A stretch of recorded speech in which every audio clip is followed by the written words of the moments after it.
Recording in progress.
ඔනේ ඔව්වක් යාට ගන්න හිටියේ මට අද දැනුත් මේ ක්ලාස් එක. මං කිව්වේ මං අර කියලා අයින් වුණා කියලා. එයාට බෑ කිව්වනේ. නෑනේ මං ඒ පේරන්ට් කිව්වා මෙයා බෑ කියනවා කියලා. මං ගෲප් එකෙනුත් අයින් වුණා.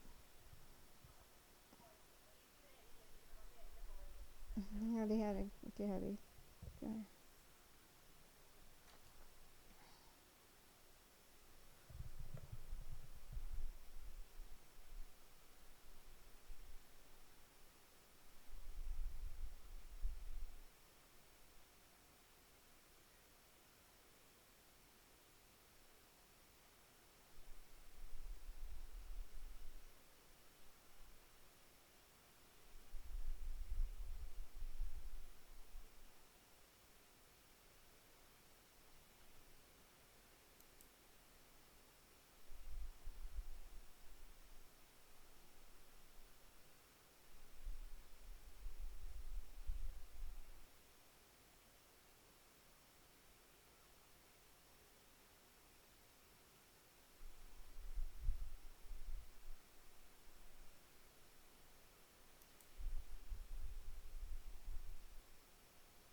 Good evening.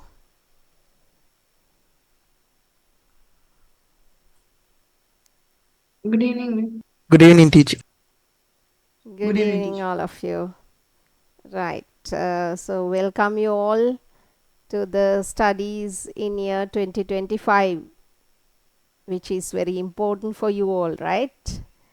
You're going to face your ultimate objective. Neither. Mm, so, you are going to face your exam in this year. Therefore, we have to start our work with a particular determination. Neither. You have to be determined that I will do my work to the best, right? Then only you will be able to achieve a good result. Neither. Okay, can you all turn on the videos? It is a must, right? You all have to turn on the videos.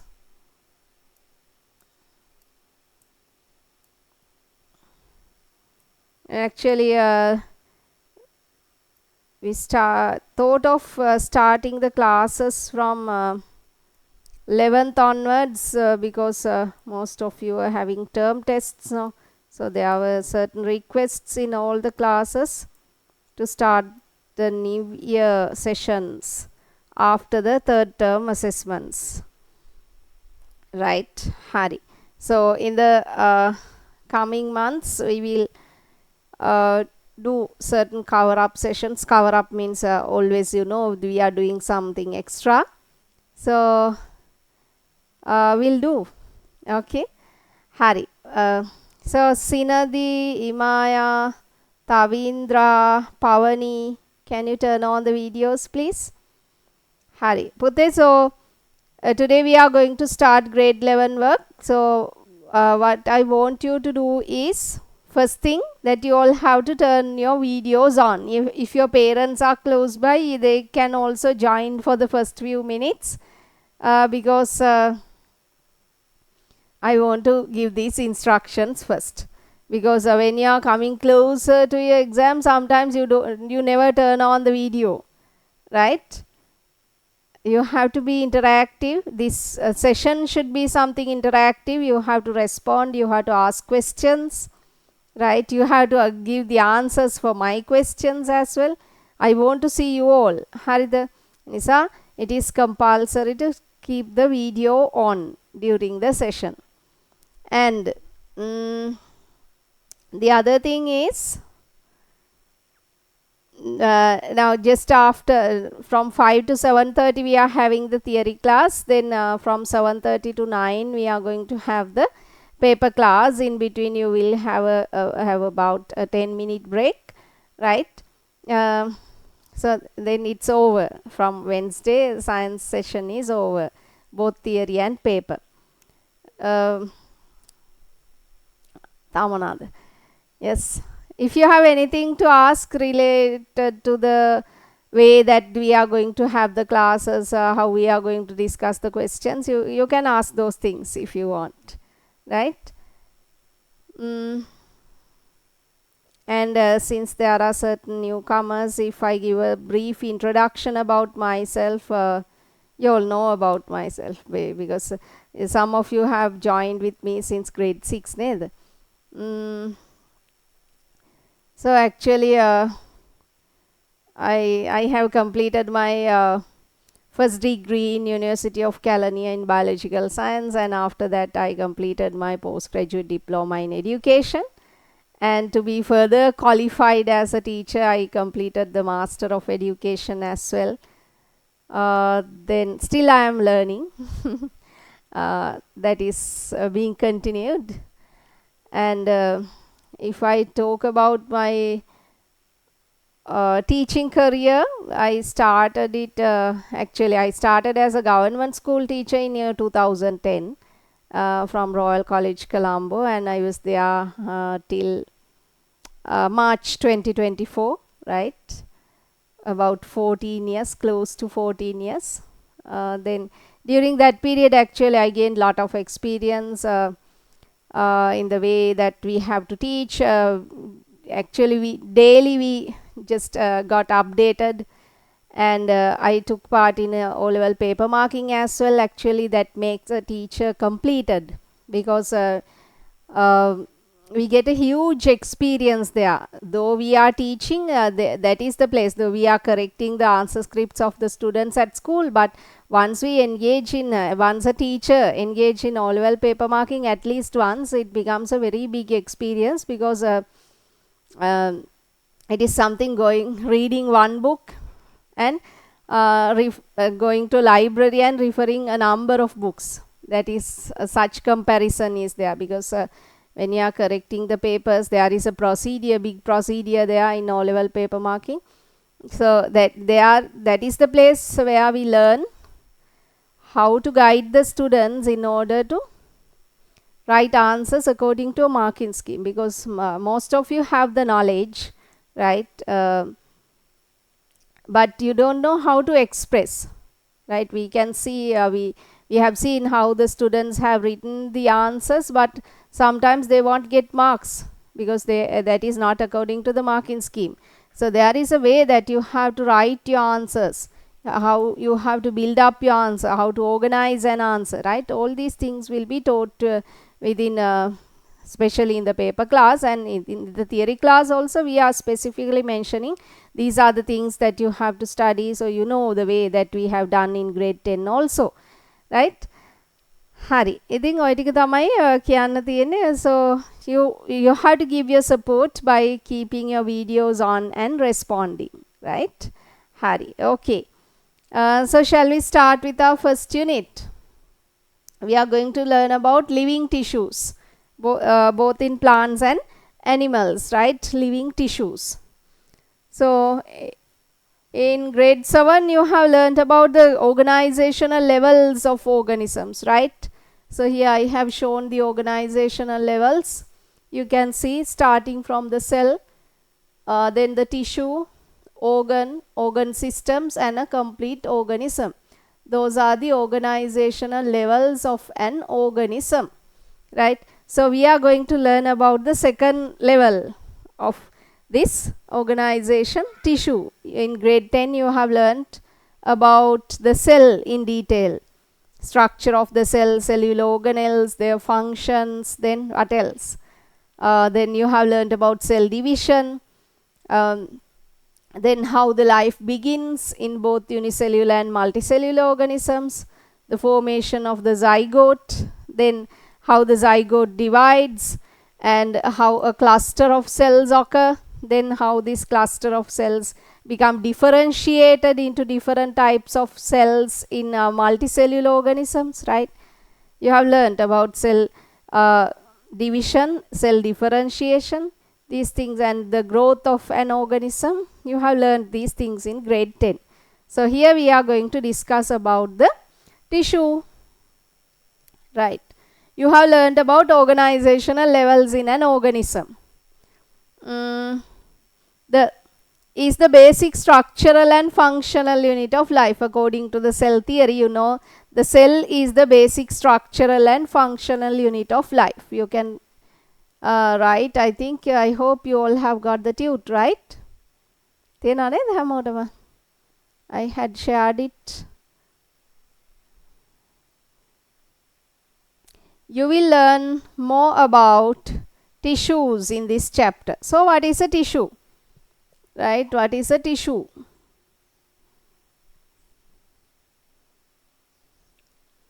Yes. Now once a single cell is there, it divides. It divides by means of, actually in the growth of an organism, mitosis occurs. Mitotic cell divisions occur, right? Hari. Now here there is a single cell. Then this single cell divides and it will have it will develop into a cluster of cells, right? So here you can see this cluster of cells has a common origin. It has been originated from this particular cell. There is a common ancestor, or better to say they have a common origin. Then what happens? This cluster of cells, they will then become differentiated into, we'll say now blood cells. There are red blood cells and also there are white blood cells, right? Then there are neurons, right? If I just indicate the nerve cells, neurons, right? Then the muscle cells, right? Muscle cells likewise. There are different types of cells. Then මොකද උනේ single cell divided and formed a cluster of cells, and those cells got differentiated. Then we call this as the blood tissue, then the nervous tissue, then muscle tissue likewise we call them. So what is a tissue? What is the definition that we can give for a tissue? කද්ද කියන්න පුළුවන් අපිට? Yes. What is the definition that we can provide for a tissue? Any idea? Yes, you can add your ideas.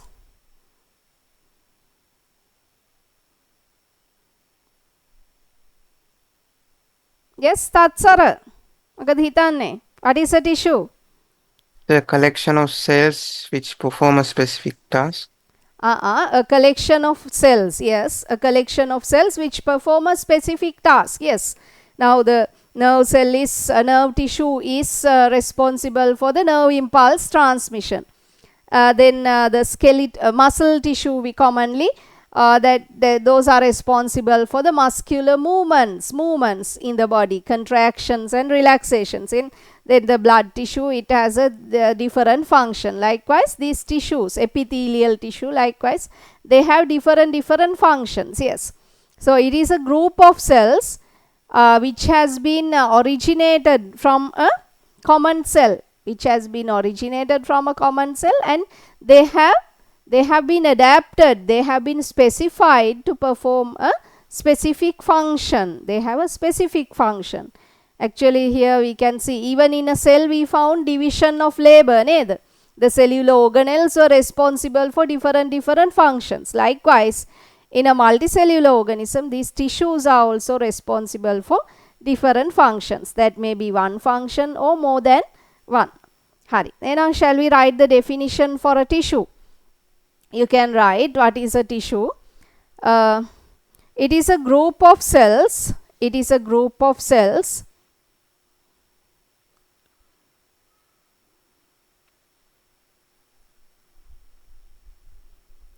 Which is specialized to perform. It is a group of cells which is specialized to perform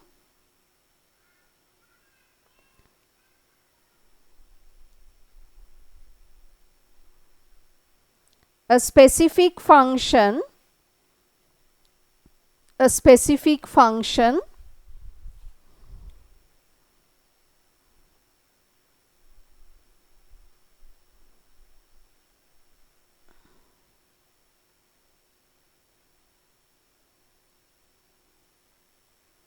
and have a common origin.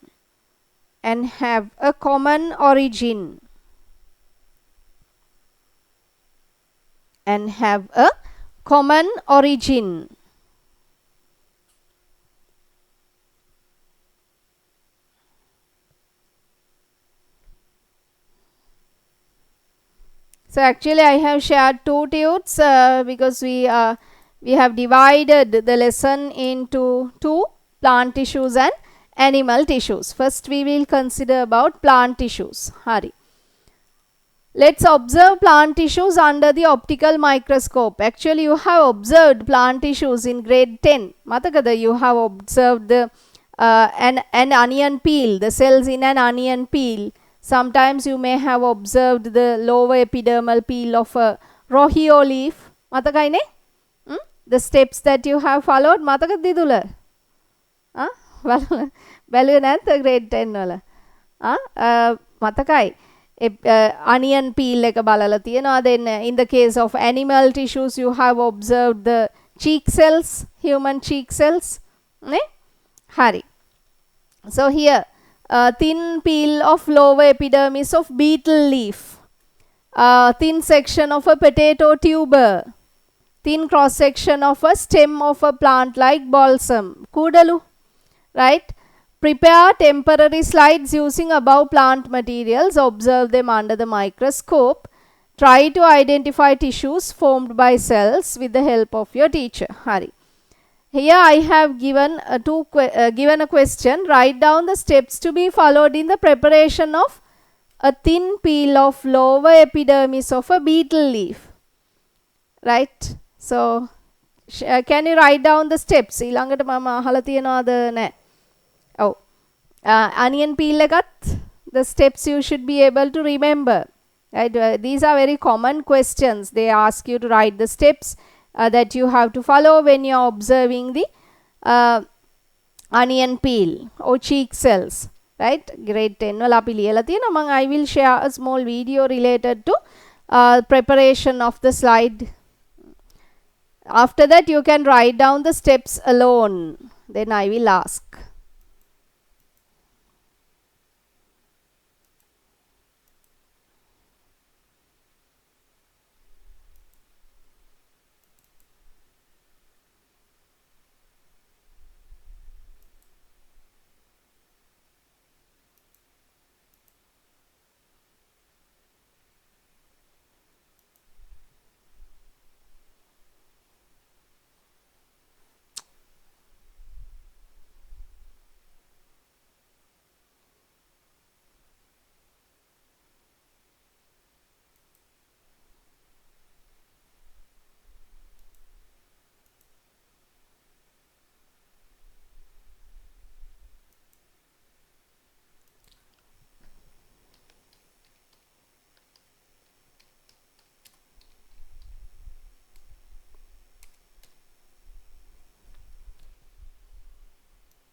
I'm sure you have all seen and eaten an onion, but have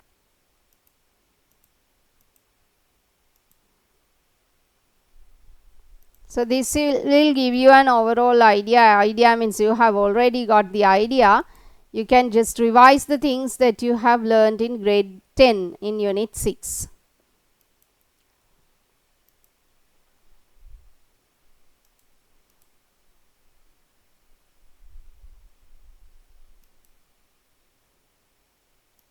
Have you ever wondered what the cells?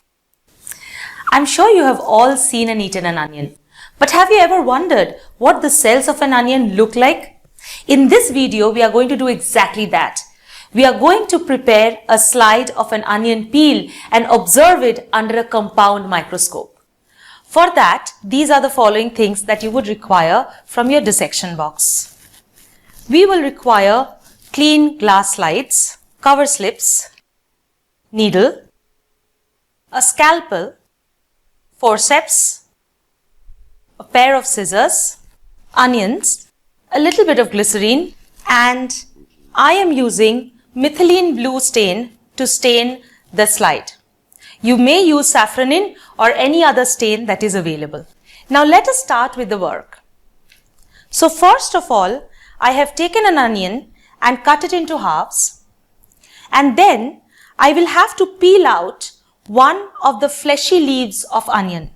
So you see, I will just take out the leaves in such a manner that I get rid of this dry, scaly leaf which is present outside, and I only have this fleshy part that I need. Now, after this, we are going to knead the inner lining of this fleshy leaf, which is actually an epidermal layer. How will I take it out? So I break this into a small portion, and then with the help of a pair of forceps, I will just tease the inner lining of the onion peel with a forceps, or you can here use a scalpel, but a forceps is always very convenient. You just have to tease it and you will see the inner lining is coming out like a thin strip. Alright, so this is the layer of epidermis that we require. However, we do not require so much. So what we will do is, we will quickly, and everything has to be done very quickly because you do not want the cells to dry up. So very quickly, I will take a small piece of this peel. I knew I was underwater. I just didn't realize I was this underwater. If you're stressed about your paper,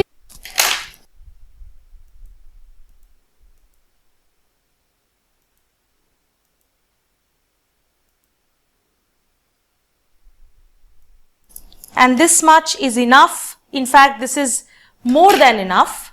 I will put this in the methylene blue stain that I have taken on a watch glass. So now you can see that the specimen is inside the stain, and depending on the strength of the stain, you might have to keep it for a couple of minutes to 5 minutes. After this, we will take a clean glass slide. We will take the stained specimen. Once it has been stained, you can take it, and we will have to place it on the glass slide. But before that, we will use a little bit of glycerine and put it on the slide. Why are we using glycerine? We are using glycerine because we do not want the specimen to dry out while we are observing it under the microscope. The glycerine will keep the specimen moist. Okay. Now, we will take the specimen out of the stain, place it on the slide. Make sure that this section that you have taken does not roll. So, if you find that it is rolling anywhere, you can simply hold it with your forceps and tease it with the needles so that it is straight and it is laid out on the slide. To make sure that this specimen does not dry out, we will have to cover it with a cover slip. Now, this is a cover slip. Here I am using a square cover slip. You can use a round cover slip if you have one. But while we put down the cover slip, we have to be very sure that there is no air bubble trapped inside. Because if there is air bubble inside, then it will not be clearly visible. The specimen will not be clearly visible under the microscope. So there is a certain technique for laying down the cover slip such that you do not have air bubbles inside. Let me show you how. So we will just touch the cover slip onto the slide and balance it, support it with the needle, and we will slowly take the needle out, very slowly, and you will see that there is no air bubble left. Now, under this cover slip, now we have the specimen ready. So now what do we have to do? We will have to simply put the slide under the microscope and observe it. So here I am using a compound microscope. We have already seen the parts of a compound microscope. First, I will be using a 10x magnification, which is low power, and then I will be using a 45x magnification, which is high power, to observe the cells. What kind of cells do you expect to see in the onion peel? Since these are epidermal cells and these are plant cells, we expect to see nucleated cells. We expect to see cells which have a very strong boundary or a very distinct boundary, and usually the epidermal cells are rectangular in shape. So let us see how the cells will look like, and then we can write down the characteristic features.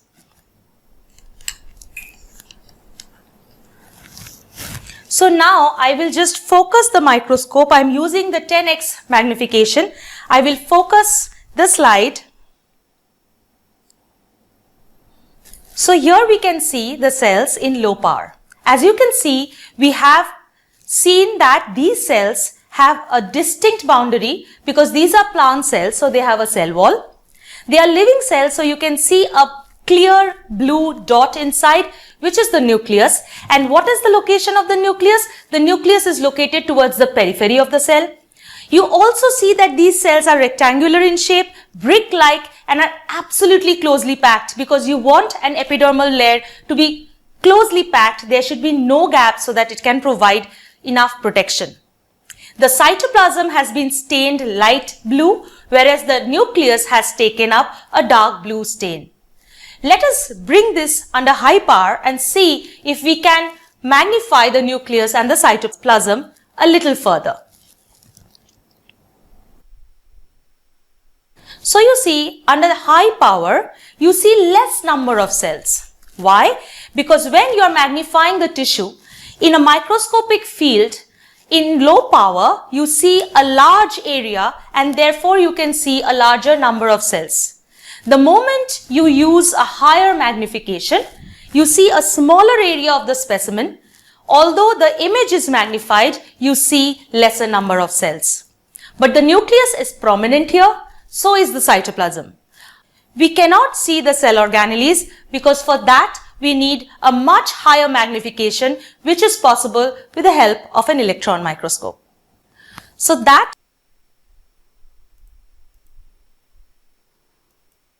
Okay, so hope you were able to revise the steps that you had followed when you are observing the epidermal peel. So here what are the steps that you have to follow in order to observe the epidermal peel of a beetle leaf I have given.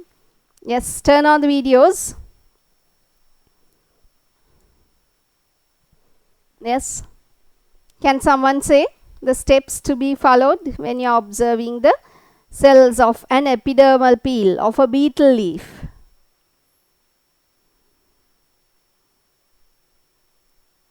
Yes, yes, Senudi.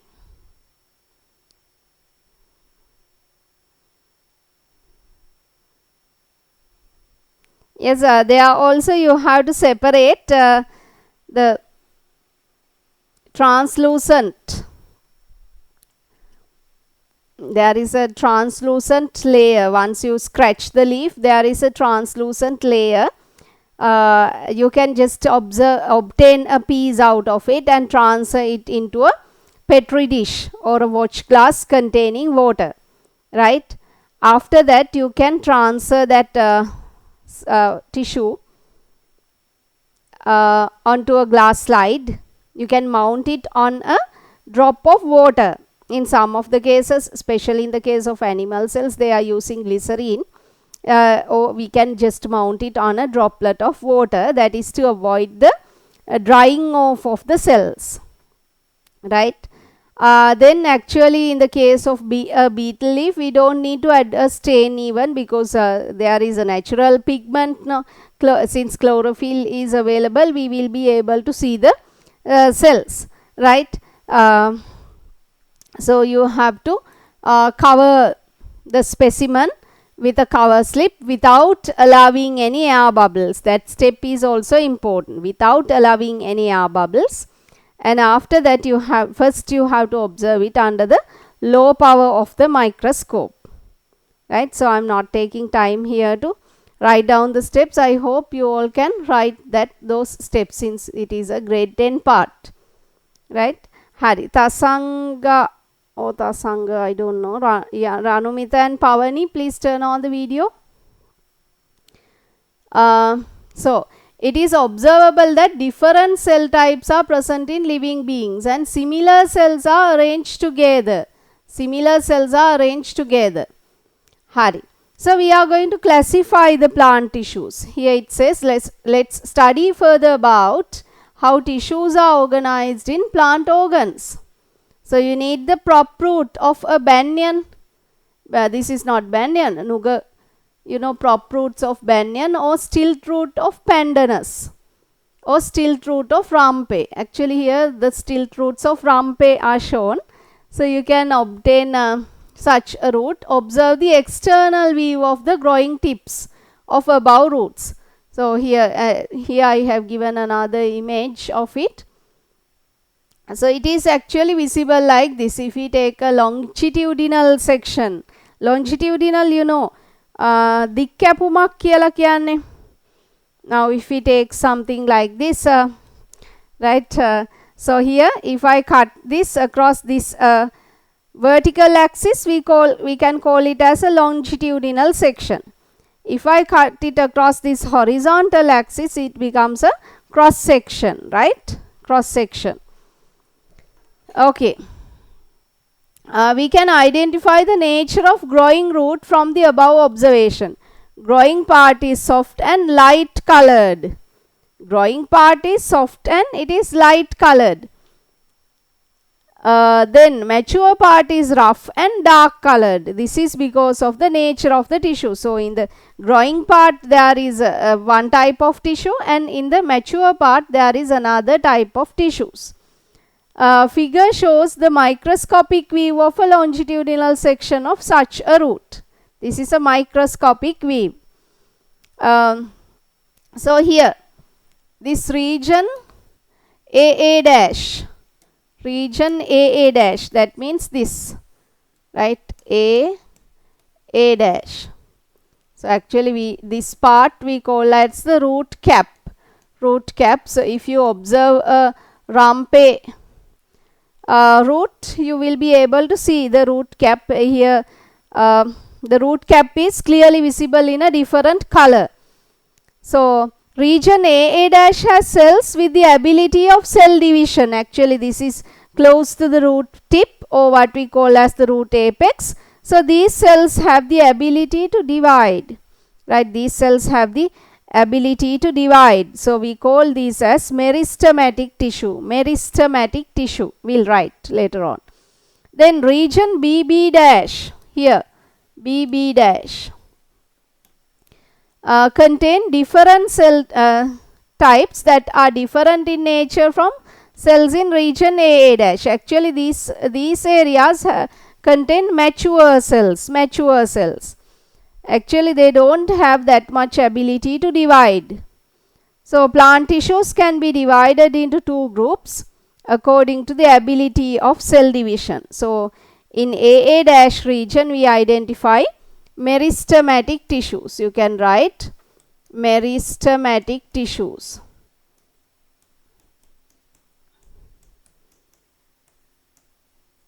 Within brackets you can say AA dash, right, meristematic tissue. If anyone hasn't got the tute, you can write on a separate sheet of paper for today. Actually after that you can write the note on our tutes, then it would be very easy for you. For all the 15 units in grade 11 you will receive 15 tutes, so you can keep them and study. Then the cells in the BB dash region we call them as permanent tissues. Permanent tissues, better to say tissues, that is BB dash. Okay, permanent tissues can be found in region BB dash and meristematic tissues in region AA dash. We have already written. Done?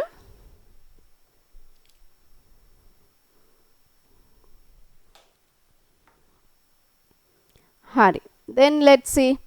Now we are going to classify the plant tissues. Classification of plant tissues. Now depending on the ability to divide or not, we can classify the plant tissues as meristematic tissues and permanent tissues, right? Then these meristematic tissues are of three types, right? Apical meristem, lateral meristem and intercalary meristem, right?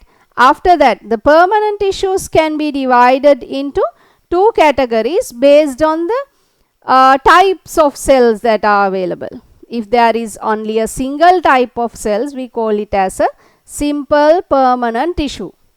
If there are different types of cells, we call it as a complex permanent tissue, right? We'll do the classification. You also can do it with me. We'll say plant tissues.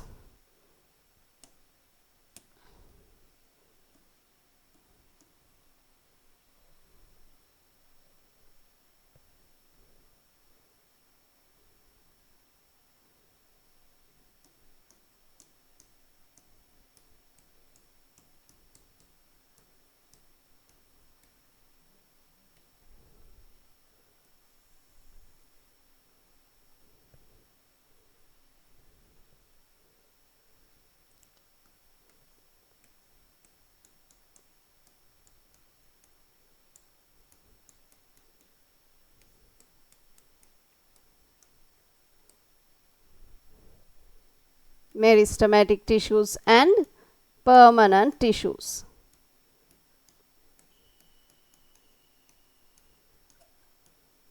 Right. Then the meristematic tissues can be divided into 3 types. Right. I will write them like this. Apical meristem,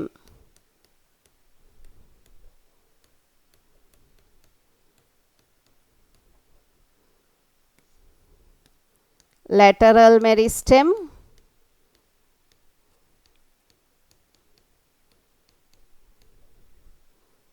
and then intercalary meristem. Intercalary meristem.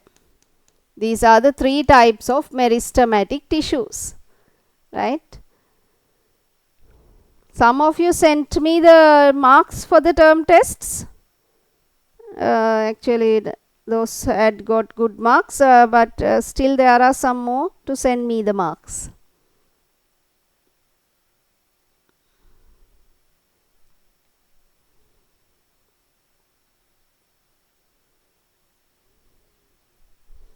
Oh wow, Nelly, very good. 96. Right, and Shanelli, good, 76. So if you have taken less than 80, I will try to improve this time, right?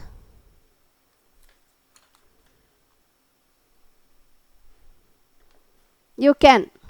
Don't worry if you work as we say now. The other thing that I just forgot to tell you at the beginning today, but every day I am telling that now once we do this lesson today, you have to go through the lesson today itself. Just take a half an hour. It may be somewhat difficult, but when the exam is close by, you are actually very relaxed because weekly, daily you have done the studies. නේද? ඒ නිසා අද මේ දැන් 9ට තමයි ඉවර වෙන්නේ.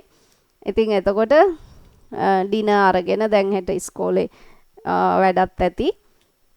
පැය භාගයක් අරගෙන මතක් කරගෙන නිදා ගන්න. right? නැත්තම් ඔයාලට අමතක වෙනවා. ගොඩාක් දේවල් තියෙනවා. දැන් grade 10 20 units, grade 11 15 units. All together 35 units are there.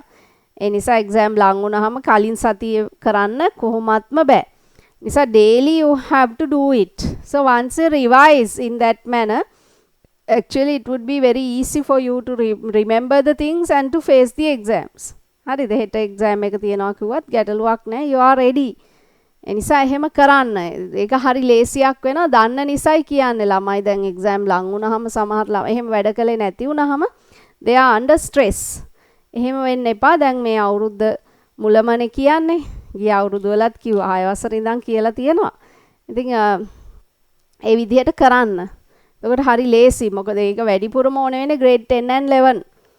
හරිද? That practice should be there. Then when we are writing the answers for the questions also, once you find that you have forgotten a certain part, just note it down on a sheet of paper and just after the class you have to revise that theory part. මට මේක අමතක වෙලා හරි මම ඒක note down කරගත්ත topic එක class එක ඉවරුනහම මම ඒ ටික මතක් කරගන්නවා. අන්න ඒ විදිහට කරගෙන ගියොත් මේ මාස අපි කියමු 10 months කියලා, during this 10 month period it would be very easy for you. හරිද? වැඩි කාලයක් නැහැ. ඊළඟ 2026ට ඇදෙයි කියලා හිතාගෙන ඉන්න එපා. ඒ නිසා හරියටම 2025ෙම තියෙයි නේද දිදුල? එක්සෑම් එක තියයි. ඒ විදිහට තිබුණොත් හොඳයි. ඇත්තට මේ අවුරුදු එකමාරක් විතර අදින්න නැතුව ඉක්මනට එක්සෑම් ඉවර වෙනවා නම් හොඳයිනේ. ඒ නිසා ඔයගොල්ලෝ ඒ විදිහට ලෑස්ති වෙන්න. හරි, දන්නේම නැතුව කාලේ ගෙවිලා යයි. ඉතින් ඔයගොල්ලෝ 6 වසරේ ඉඳන් දිගටම ඉගෙනගෙන you are going to pass a certain milestone නේ.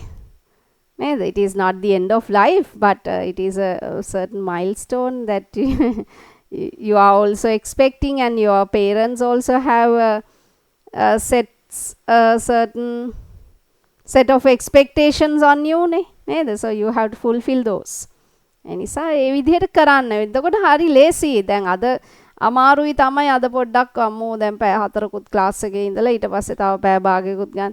ඒක අමාරුයි වගේ පේන්න පුළුවන්. හැබැයි හොඳ දෙයක් කරන්න ටිකක් මහන්සි වෙන්න ඕනේ. ඊට පස්සේ අවසානයේදී මහන්සි අඩුයි. නේද? When the exam is close by, your effort will be less. And I have asked you to make the checklist also. එකත් මම කියන්නම් කලුතෙන් ඉන්න නිසා you have to prepare the checklist and follow it. Okay. So the permanent tissues are of two types. Simple permanent tissues and complex permanent tissues. එතකොට simple permanent tissues are of three types. We are going to discuss about all these. Parenchyma, collenchyma and sclerenchyma. ඉඩ ඇති වෙයිද මට ලියන්න? parenchyma,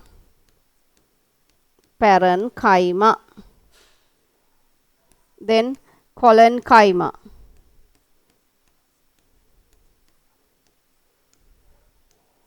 and the third type is sclerenchyma.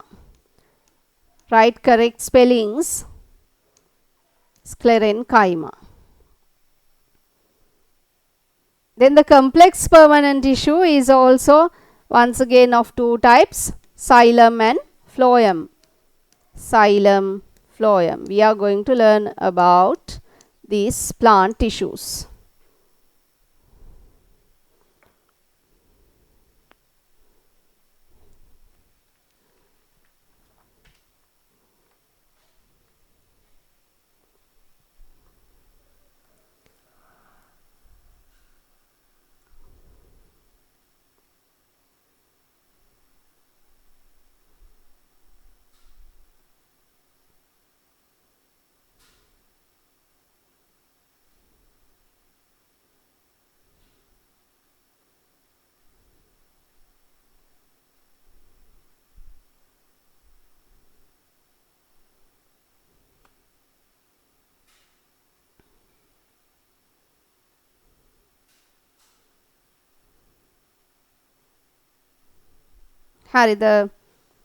Then shall we move on?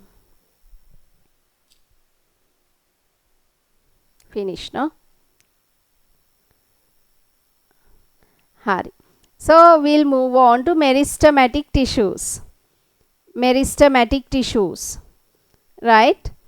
So what are these meristematic tissues? Now you have an idea that when there are meristematic tissues, that plant part has the ability to divide. That plant part has the ability to grow.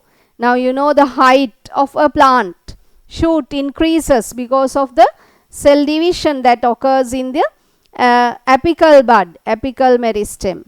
The root system, its length increases due to the cell division in the root apex, right? Then the width and the breadth of a plant. වට ප්‍රමාණය අපි කියන්නේ මහත කියලා ගහක. මහත නෙමෙයි අතන වට ප්‍රමාණය. The breadth of the plant increases because of what? Actually that happens in dicots, neither in dicotyledonous plants. That happens when you compare a coconut tree and a jack tree. If both of them are 10 years old, the breadth is different because in monocots there is no any cambium tissue, therefore they don't have the ability to have a secondary growth, but in dicots annually they grow, so as a result their breadth increases. You have seen the large trees which are 100-200 years old, the breadth is very big, right? That is because of the secondary growth. So the growth of plants occur both vertically and horizontally because of the meristematic tissue actually. Hari. එහෙනම් මෙතන කියනවා the tissues with cells that divide actively by මොන cell division? The divide actively by which cell division? Yes? What is the cell division? කතා කරන්න ඕනේද? Mitotic. Mitotic cell division, mitosis. The tissues with cells that divide actively by mitosis. to produce new cells are called meristematic tissue. Mitosis. To produce new cells are called meristematic tissue. These cells are not differentiated or undifferentiated. That cluster of cells get differentiated into, in the case of animals, blood cells, the nerve cells. Likewise, this cluster of cells, these are undifferentiated cells. Meva parenchyma, collenchyma, likewise, they have not differentiated. The growth of plants take place due to activity of meristematic tissues.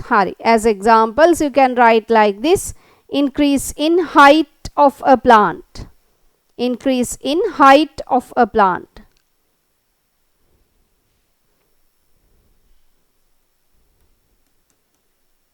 Increase in height of a plant and increase in breadth of a plant. Increase in breadth of a plant. Vata pramane.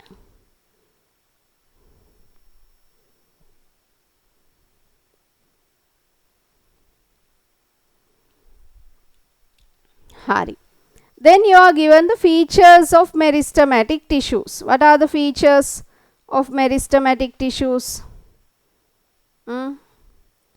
Yes, first you are given this tissue consists of what cells? Yes, small sized living cells. Small sized, these are living cells. Underline living cells.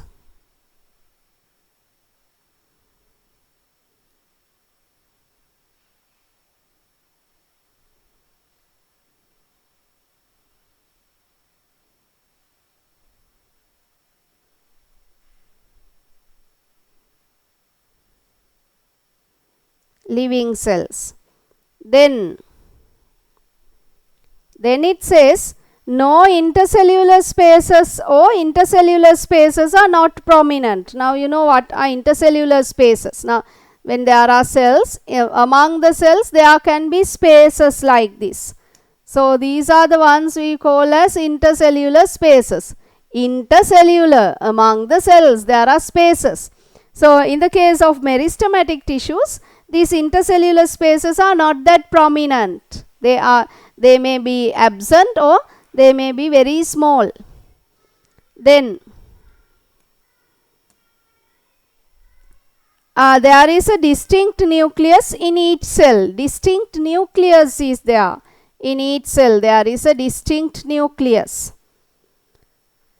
Then absence of large central vacuole. Now you know in a plant cell actually having a large central vacuole is a characteristic, no? In a plant cell. Therefore you know actually even the nucleus is pushed to the periphery because of this large central vacuole in a plant cell. But in this type of meristematic cells, absence, the large central vacuole is absent most probably. Why? These cells need to divide rapidly. For the division they need active cells, they need lot of energy, there should be lot of mitochondria, right? Therefore large central vacuole is absent, but sometimes small vacuoles may be present. Large number of mitochondria are present. Why? They have to actively divide. For division they need energy. To get that energy, they have large number of mitochondria, right?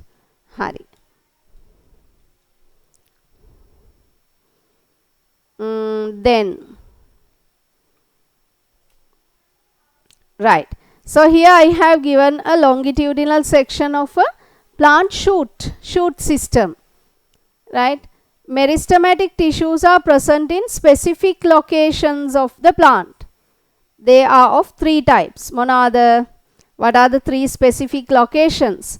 You can write the three locations you can write like this. The apical bud. Here you can see the apical bud, right? Apical bud. Apical bud. right? So the apical meristem is available in the apical bud. ඊළඟට you can see the axillary bud. මේ තියෙන්නේ මෙන්න මෙතනට අපි දාමු here number 1 නේ. So apical bud, apical meristem. Here number 2 අපි කියනවා axillary bud නැත්නම් lateral buds කියලා කියන්නේත් ඒවටම තමයි. Axillary buds. Axillary buds.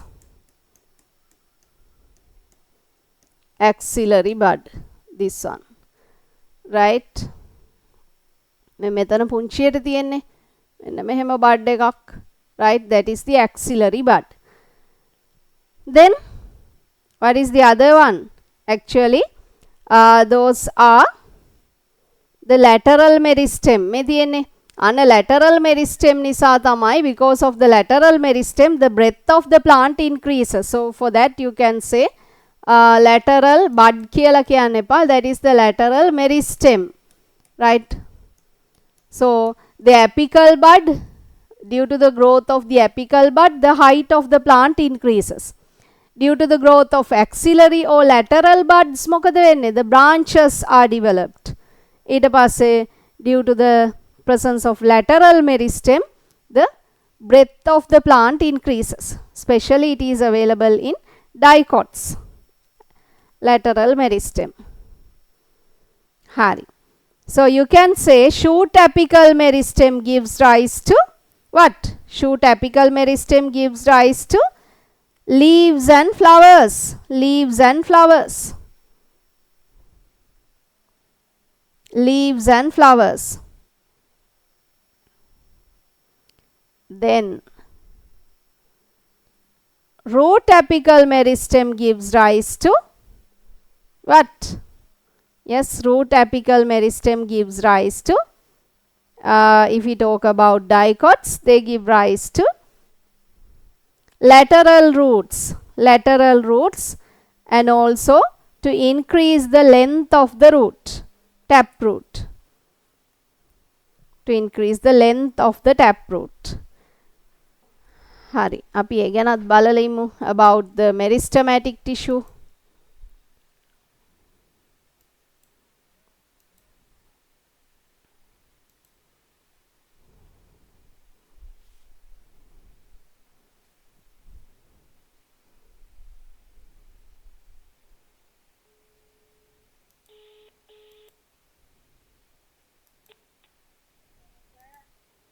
I am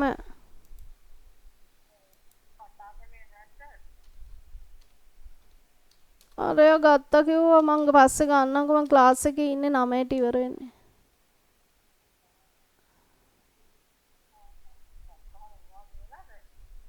අනිද්දාද කොහෙද එනවා කිව්වලු දන්නේ නැහැ ඉතින්.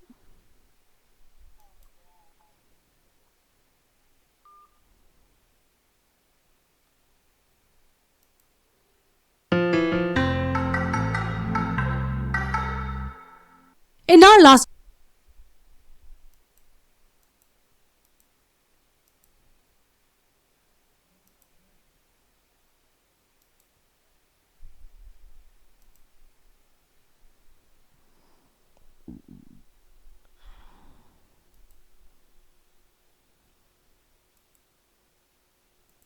video, we studied that plants have two types of tissues.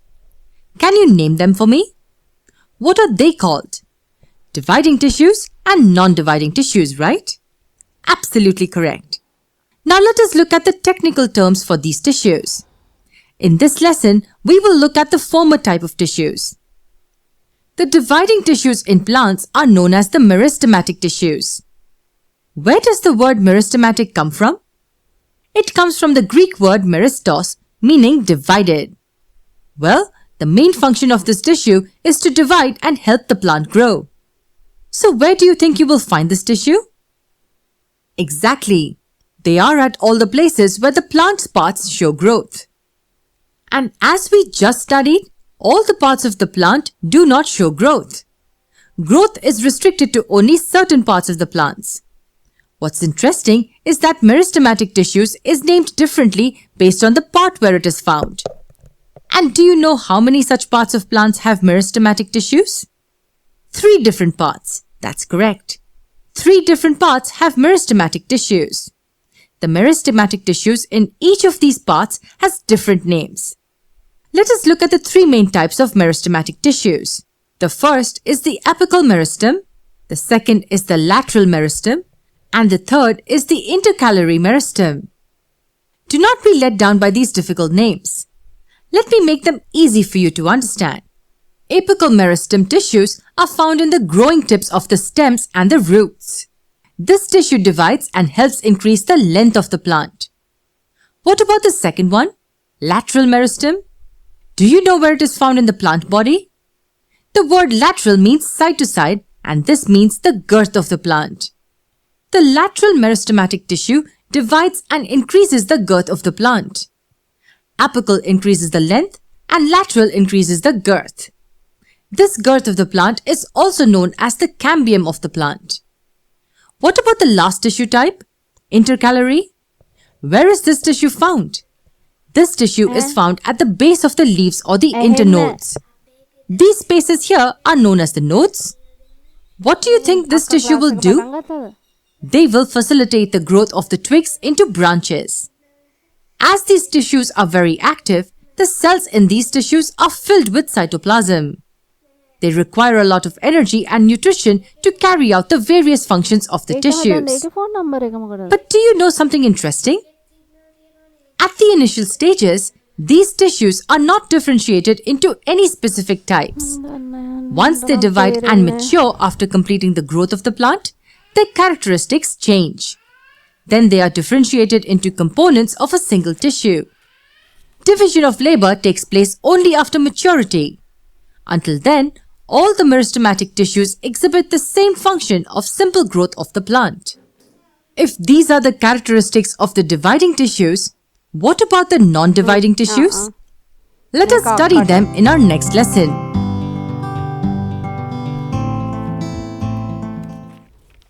Don't worry, we'll be back. I can't believe they're leaving.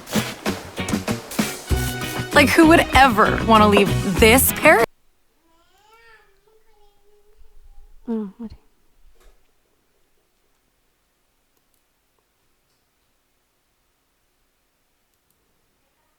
Okay, Hari. Then we will complete this table about the meristematic tissue. If you want, I can give you a 2-minute break. 2 minutes only, right? I have to go and drink some water and come back, since we have discussed for 1 hour now. Only 2 minutes.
Okay. Shall we start? Okay, turn on the videos. We are going to discuss about the three types of meristematic tissue, their occurrence and the function, right? Hari. First we'll take the apical meristem. Put the in the first column you can say apical meristem.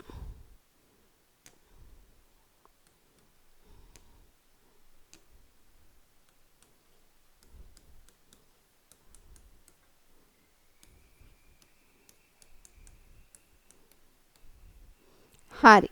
Then the occurrence that is available, as I told you, in the shoot apex, root apex,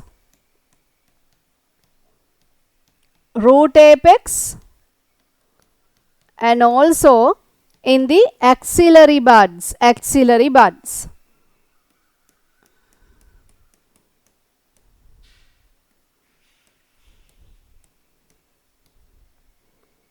Hari. Then the function. What are the functions? Mainly increase in the height of a plant. The height increases from the shoot system as well as from the root system. Increase in height of a plant. Increase in height of a plant. Increase in height of a plant.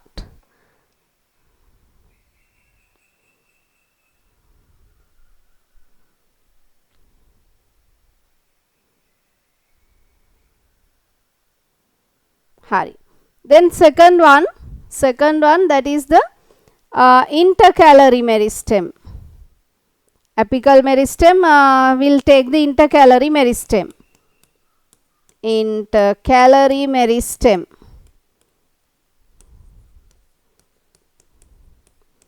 Actually, in plants you may have seen there are the places where the leaves are attached. We can see a scar there, leaf scar, right?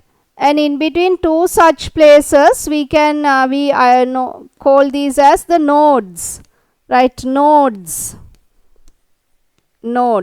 So the area in between two nodes is known as an internode. The area in between two nodes is known as an internode, right? This is known as an internode.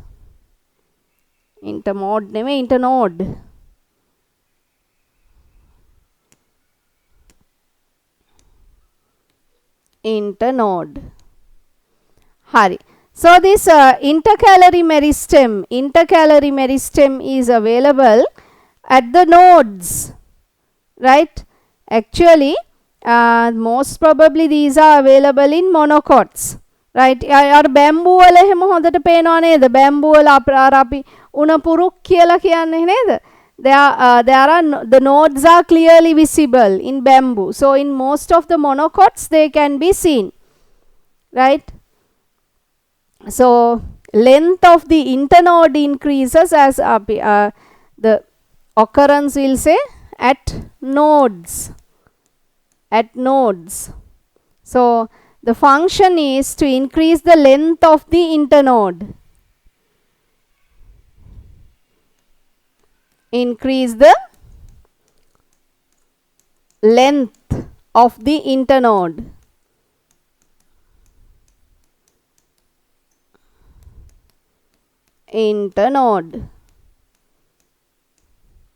As examples, you can say bamboo, grass,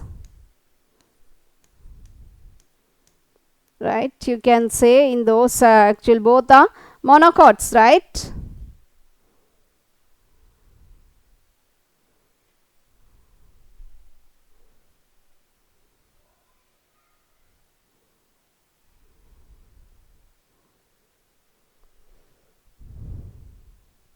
Hari. Shall we move on to the third one? Finished.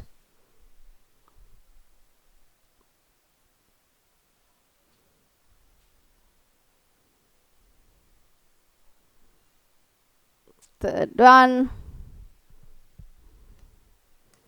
Yes, what is the third meristematic tissue that we haven't mentioned so far, that is the lateral meristem. Hari neda?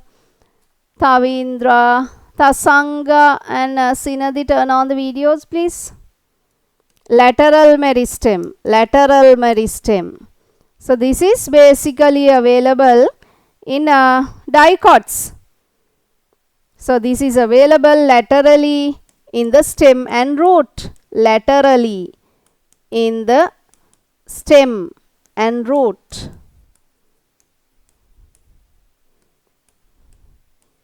Laterally, like this.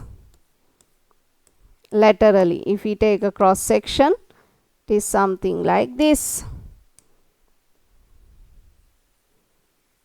This part, right, like this, laterally in the stem and the root.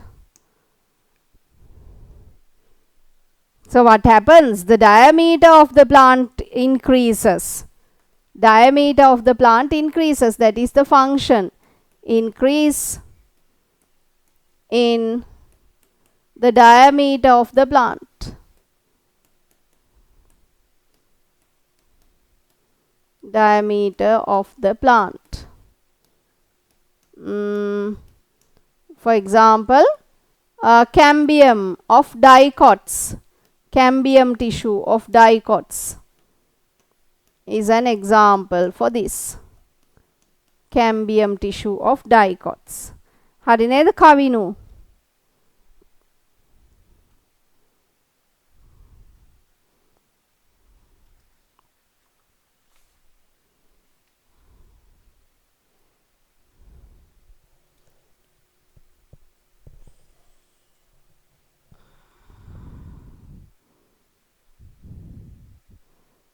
Okay.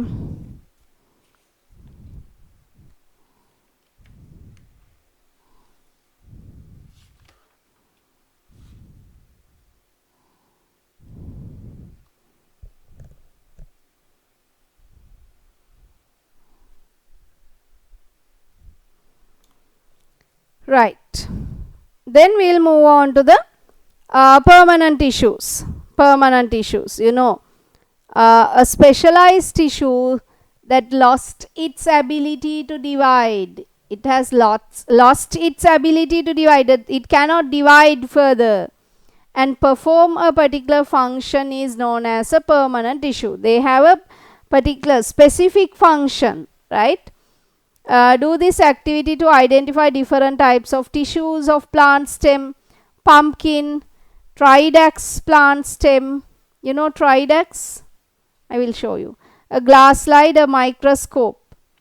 Observe the cross section of above plant stem using a microscope. Identify the different tissue types present in the stem.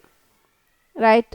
Microscopic view of a section of a dicot stem. So we can identify different areas. If I label the different areas, actually this is the real structure. So we can just draw this. If we draw a cross section of a dicot stem, right? So we can identify different areas. We can observe the vascular bundle like this, right? So this is known as the cortex.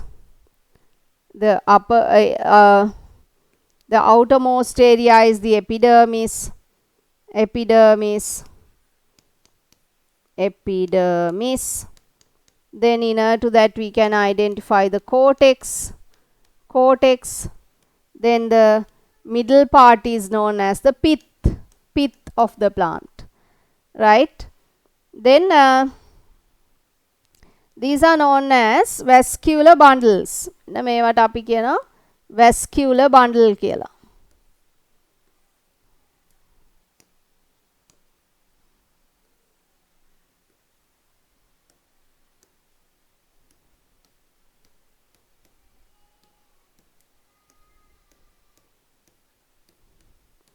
Vascular bundles.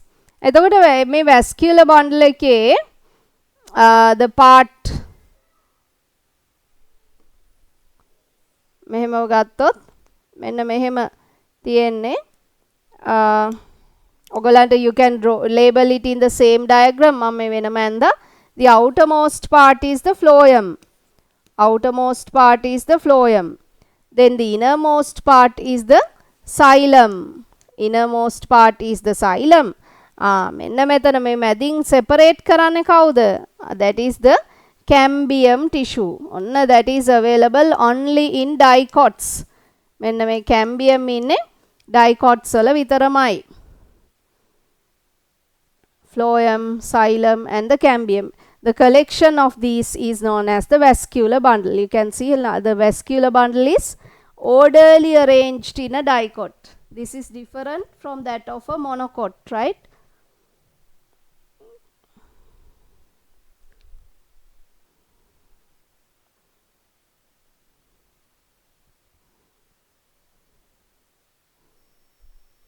can just draw and label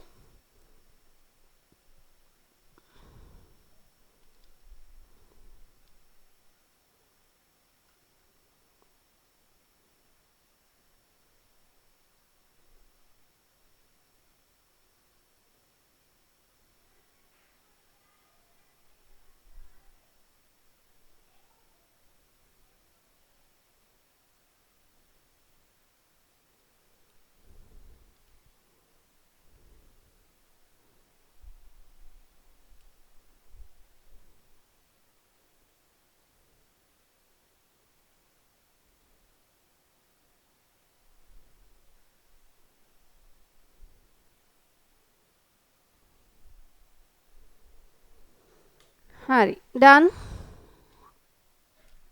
ඉවරයි නේද හරිද සෙනුදී Yes, yes. and method I have given space once again to do the classification of permanent tissues because we are going to discuss about permanent tissues ne permanent tissues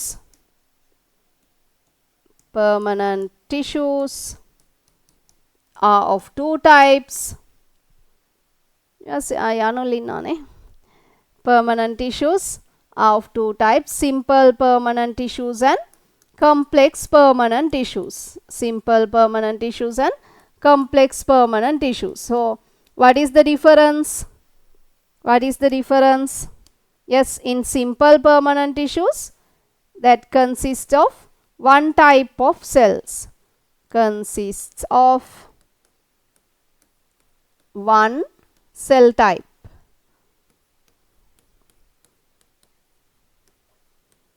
right then in the case of complex permanent tissues it consists of different cell types as well as tubular structures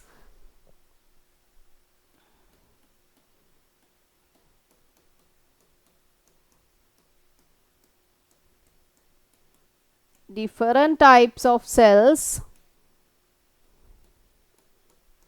and tubular structures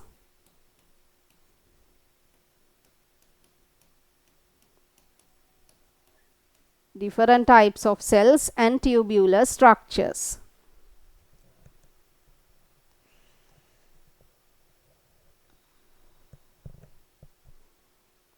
then depending on the shape of the cell nature of the cell wall then the function based on this we can further divide these into simple permanent tissues are of three types as we have written earlier parenchyma collenchyma and sclerenchyma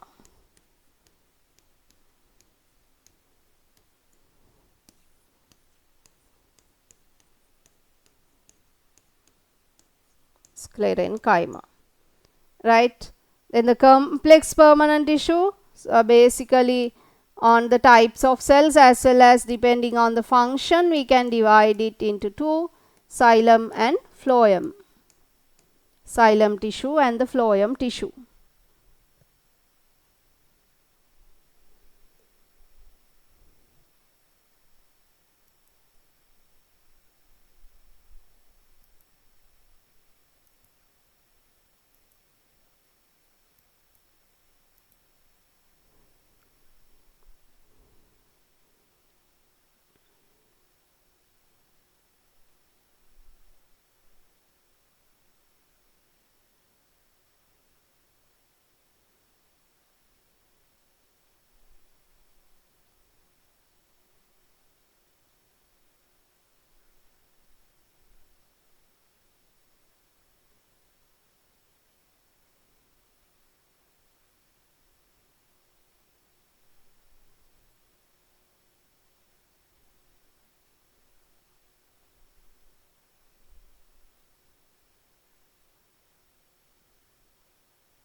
Hari.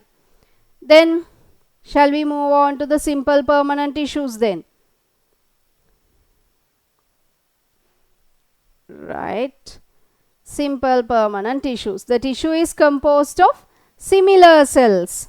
That's what we told. They consist of one type of cells. Then according to the shape of cell and nature of the cell wall, three types of simple permanent tissues can be identified in plants. So ආයිත් ලියන්න තියෙනවා කටපාඩම් වෙනකම් ලියන්න. හරි. එතන ලියන්න the three types of tissues once again. Then we can move on to parenchyma, the first type.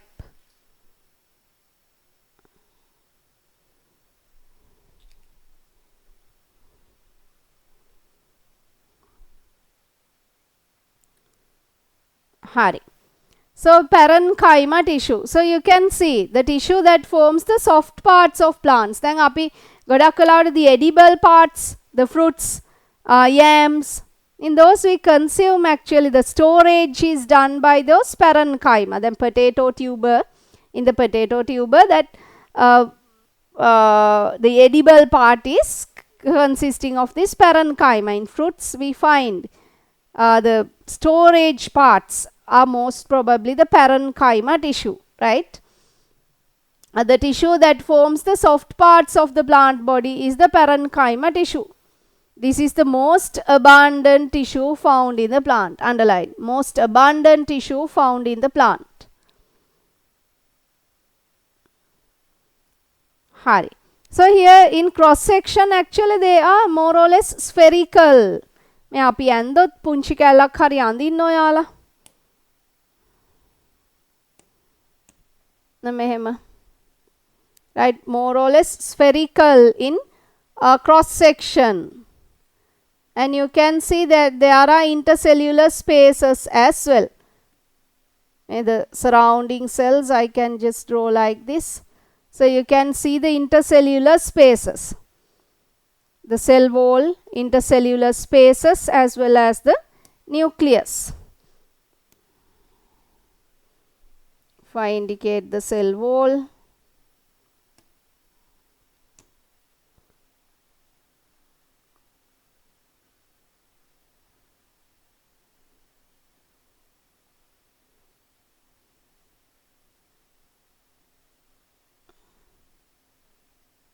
and the outermost cover is the cell wall, then there is the plasma membrane, and you can see the nucleus, and these spaces are the intercellular spaces. These are the spaces among the cells, intercellular.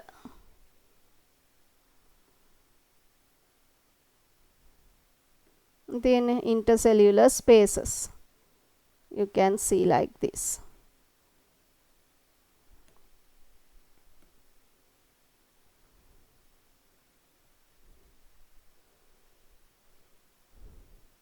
Okay, you don't need to color it, I just showed you. And then in the longitudinal section, actually they are අපි කියන එකට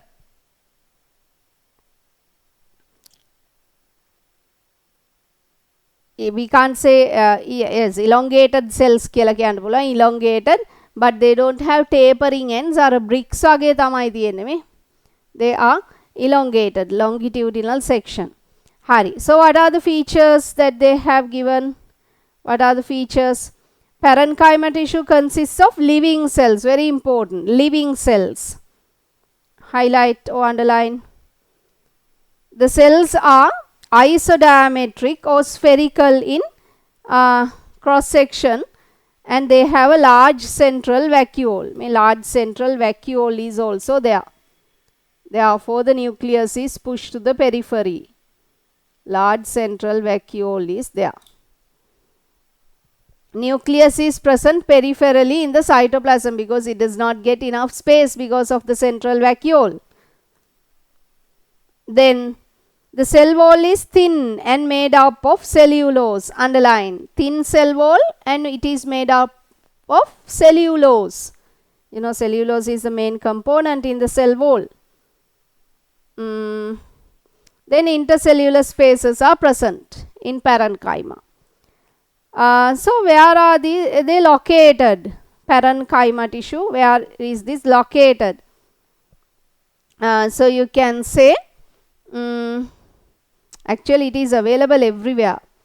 In the stem, දැන් මං ඉස්සෙල්ලා ඇඳලා පෙන්නුවේ pith cortex කියලා අන්නේ ඇඳේ මෙතෙන්දී ඕනේ වෙන හින්දා. In the stem, inside the cortex as well as the pith. In the roots also the same. The roots also pith and the cortex. Inside the cortex and the pith we find parenchyma, right? Then also if we consider the leaves, right, in a leaf we can identify mesophyll cells. In leaves we identify mesophyll cells. Mesophyll cells consist of two types. In the second lesson also we will have to learn, because we are going to discuss about photosynthesis. So photosynthesis happens inside those mesophyll cells, right? එතකොට මෙතන තියෙනවා palisade parenchyma and spongy parenchyma කියලා two types. Palisade parenchyma and also spongy parenchyma. So photosynthesis takes place inside these cells. Spongy parenchyma. Spongy parenchyma, palisade parenchyma and spongy parenchyma.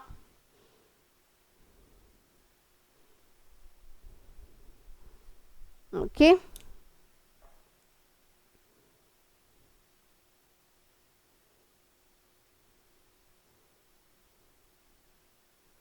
Then in the fruits, in the fleshy parts of the fruits, in the fleshy parts, we find, I told you, the storage parts. They contain parenchyma, right?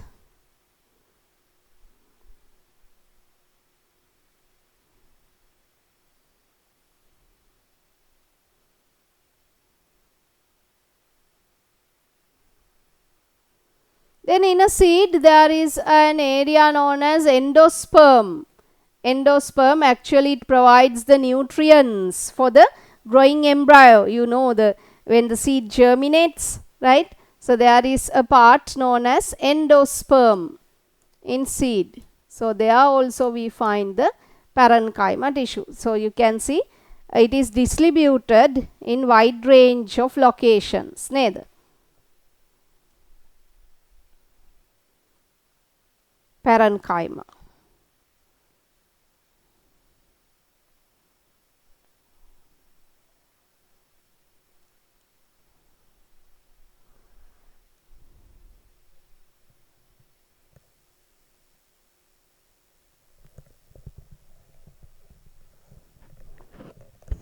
Hari. Then we will have a look at the functions, right? We will have a look at the functions of parenchyma.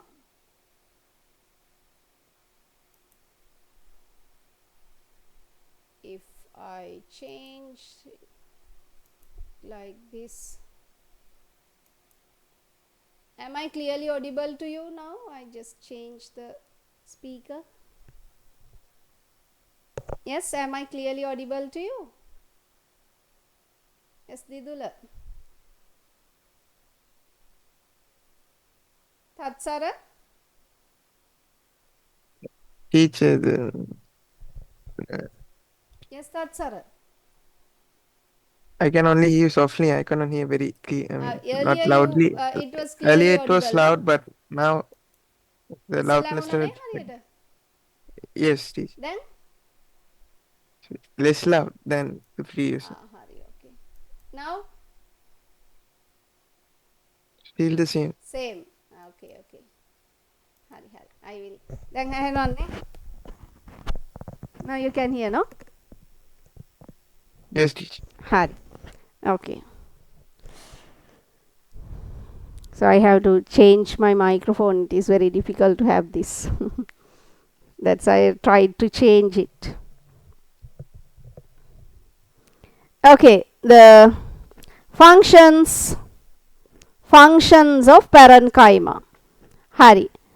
There are so many functions of parenchyma. Here it says photosynthesis.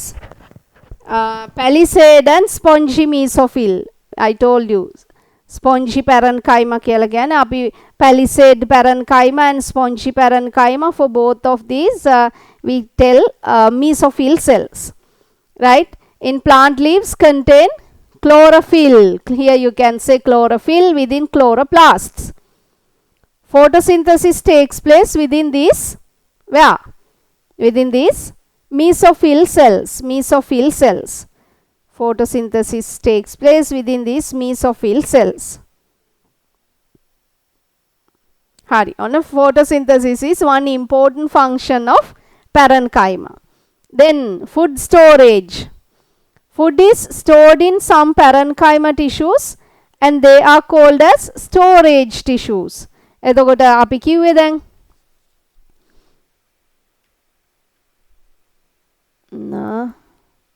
Hari.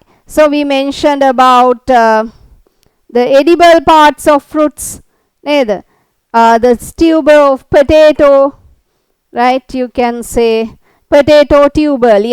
Examples: potato tuber, fruits, banana, papaya, mango. There are fleshy parts in those fruits. Then the storage roots: carrot, beetroot, radish. Can you repeat the photosynthesis part? Okay. So here I told palisade and spongy mesophylls in plant leaves contain chlorophyll within the chloroplast. Chlorophyll. Chlorophyll within chloroplasts. Photosynthesis takes place within these mesophyll cells. Mesophyll cells. Hari. Then food storage. There I told you fruits, potato tuber,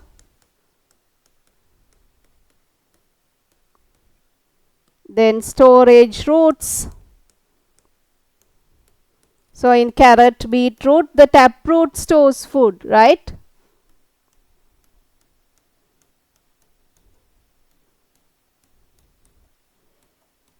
Taproot stores food.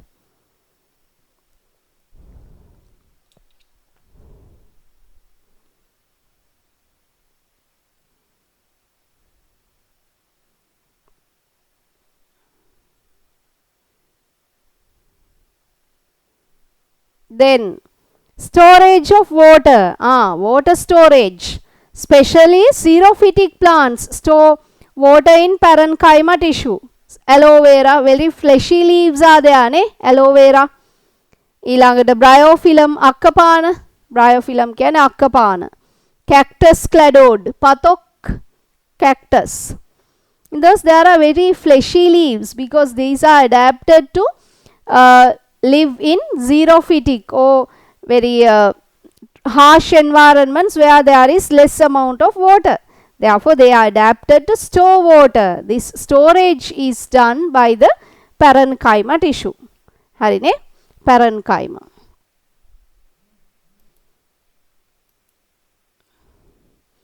Okay. Then providing support. Herbaceous plants. Then, plants like jack, then mango, breadfruit, teak, they have timber, right? So you have learnt about sapwood and heartwood in grade 9. මතකද?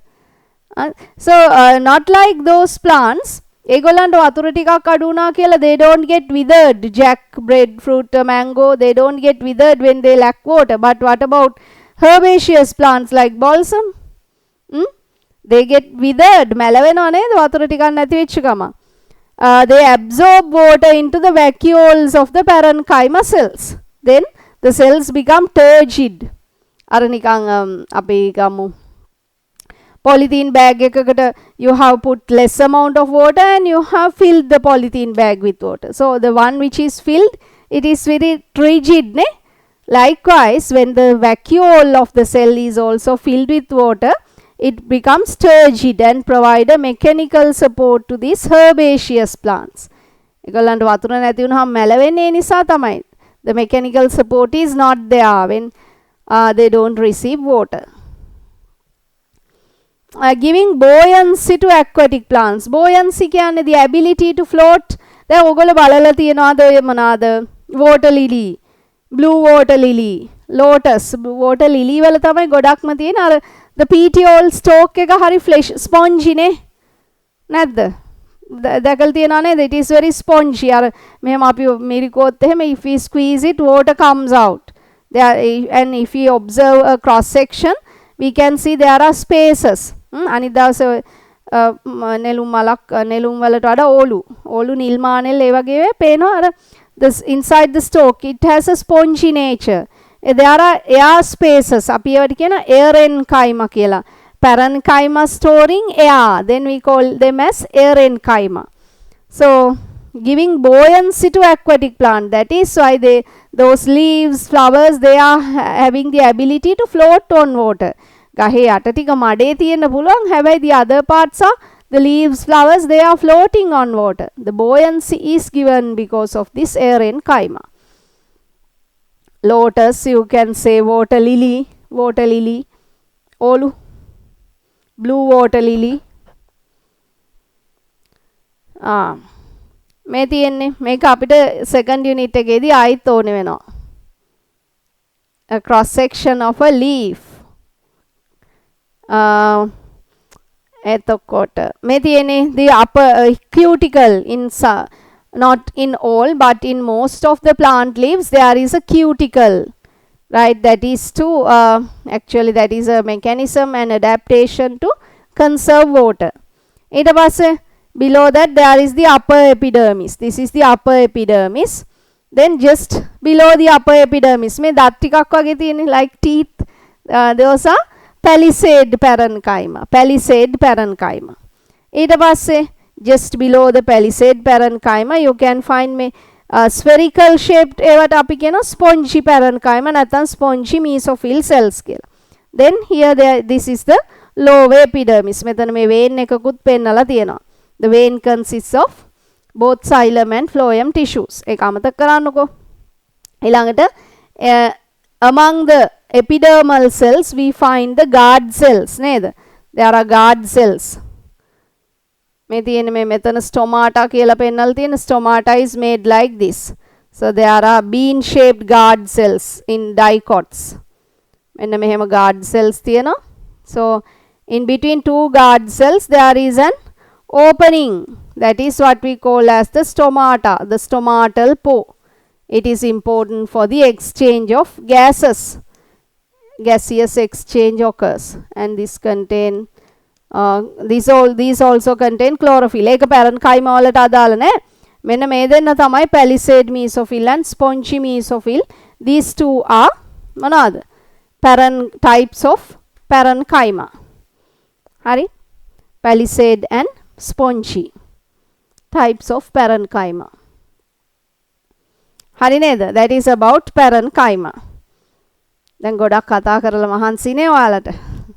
ඒ නිසා we'll watch a video, right, related to parenchyma.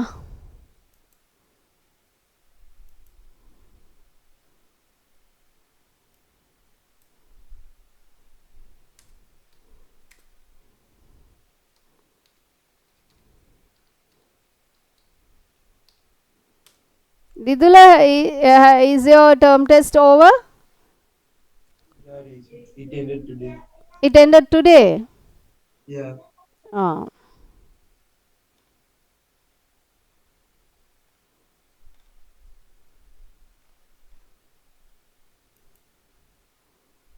Parenchyma is a type of permanent tissue.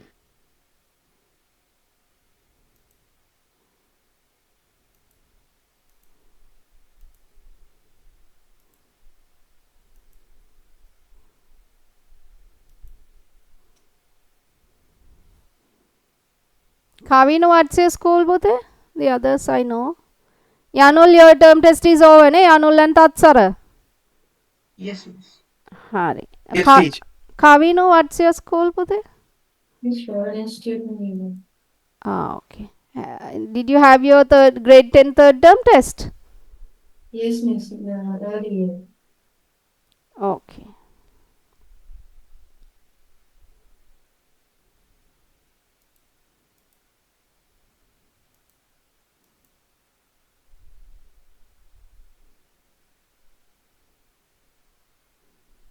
Simple permanent tissue. Permanent tissue is divided into two types. 1. Simple permanent tissue. Single type of cells. 2. Complex permanent tissue. Different type of cells. The simple permanent tissue is mainly classified into three types. 1. Parenchyma. 2. Collenchyma. 3. Sclerenchyma. Parenchyma. Parenchyma is a type of permanent tissue. It consists of unspecialized cells with thin cell walls. The cells of this tissue are living. The cells are loosely packed, which forms large spaces between cells. They are called as intercellular spaces. The tissue provides support and also stores food. Collenchyma. Collenchyma is another permanent tissue. The cells of this tissue are living, elongated, and irregularly thickened at corners. Intercellular spaces are present. The tissue is present below epidermis in leaf stalks. It also provides mechanical support. It provides flexibility in plants without breaking. Sclerenchyma. Sclerenchyma is another type of permanent tissue. The cells of this tissue are dead, hence the plant is hard and stiff. Example: husk of a coconut. The cells are long, narrow, and thickened walls due to the presence of lignin. Intercellular spaces are absent in some conditions. It also provides strength to parts of the plant. The tissue is present in stems, in the veins of leaves, hard covering of seeds and nuts, and around vascular bundles. නව වැස්ලින් තෙතමනය පිරි පෝෂණය සපිරි නීරෝගී සමකට. ඔබේ සම කියන දේට ඔබ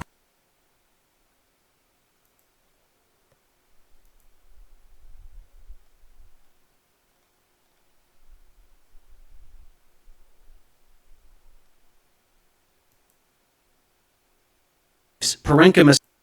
It explains. Plant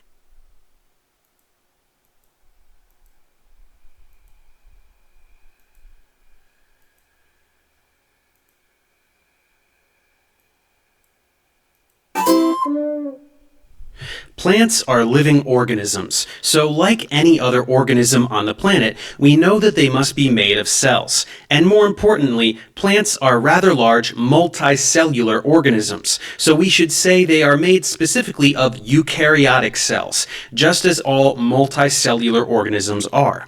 As we learned in the biology series, eukaryotic cells have a variety of organelles inside, and most of these organelles are quite similar whether the cells belong to plants or animals. But we can identify plant cells very easily under a microscope because they have a few key differences. These would include the presence of chloroplasts, a central vacuole, and a cell wall, all of which are structures that are absent in animal cells. If you need to review general information about plant cells, visit my biology tutorial on the subject now, as well as the one on animal cells if you're rusty on organelle function and organization.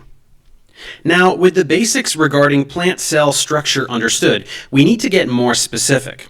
With animals such as ourselves, we have all kinds of different cell types that allow for the wide variety of organs and tissues in our bodies, as we learned in our study of human anatomy and physiology. Plants are precisely the same way, in that not all the cells in a plant are exactly the same. We can verify this just by looking at a tree. The roots, trunk, branches, and leaves are all made out of cells, but those cells look very different under a microscope, and they have very different jobs, just like our own nerve cells look very different from muscle cells, which look very different from skin cells, and so forth. Let's name the different types of plant cells and describe them now. First, there are the cells that plants use to grow. These are called meristematic cells, and they're very much like the stem cells we have in our own bodies. What this means is that meristematic cells are undifferentiated, or without a specific job assigned to them when they are first created through mitosis. So when meristematic cells divide and replicate, they can produce daughter cells belonging to any other kind of plant cell. The important difference between meristematic cells in plants and stem cells in animals is that meristematic cells don't get used up, so they can continue dividing and helping the plant grow indefinitely. Meristematic cells can be found in the tips of the roots, which are the parts of a plant that grow down into the soil, and in the tips of the shoots, which are the parts of a plant that grow up into the air. This means meristematic cells allow the roots of a plant to grow deeper into the soil and the branches of a plant to grow taller into the air. More specifically, they can be present in the apical or farthest position at the tips of roots and shoots, the lateral or side position within the vascular or transportation tissues of the plant, or in the intercalary position where branches intersect and where leaves attach to branches. The second type of plant cells, parenchyma cells, do most of the work within a plant, being that they're a sort of general use cell. Parenchyma cells are responsible for most of the photosynthesis that occurs, but they also do most of the energy and nutrient storage for the plant, as well as much of the nutrient transport. These cells have thin walls, no specialized structure, and come in a variety of shapes to support their diverse functions. In leaves, parenchyma cells form the two layers of mesophyll where photosynthesis and gas exchange take place. In roots and seeds, parenchyma cells are responsible for storing starch, fat, and water.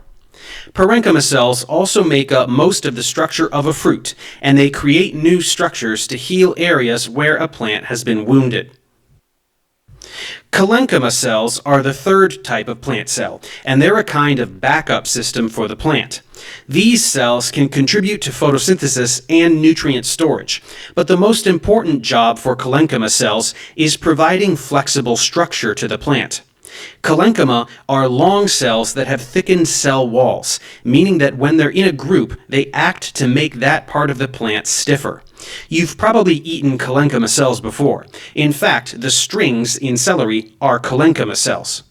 Groups of collenchyma cells can keep leaves from tearing, allow petioles, which are the little stems on the ends of leaves, to bend and flex in the breeze, and essentially give the plant some room to stretch without breaking. What's really amazing is that plants which experience a lot of bending due to wind or even artificial disturbance from a scientific researcher have collenchyma cells that can be up to twice as thick as normal. Even though collenchyma cells are pretty stiff in their structure, they're also very flexible and able to grow and change as the plant grows. However, collenchyma cells don't last forever. In woody plants, the collenchyma cells are only needed to do their job of stiffening and strengthening the plant until the sclerenchyma cells take over.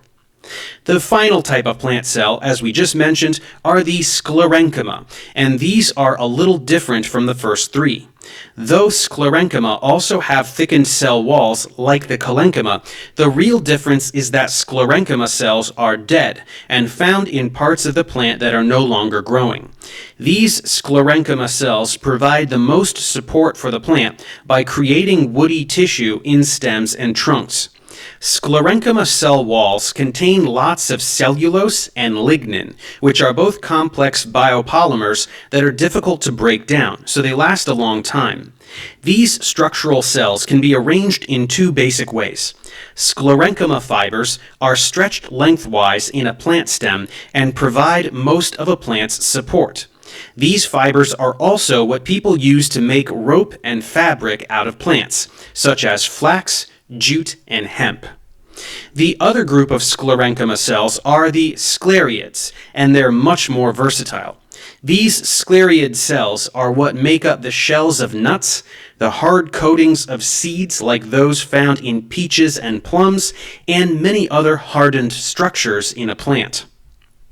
So now we know about the four types of plant cells, those being meristematic, parenchyma, collenchyma, and sclerenchyma.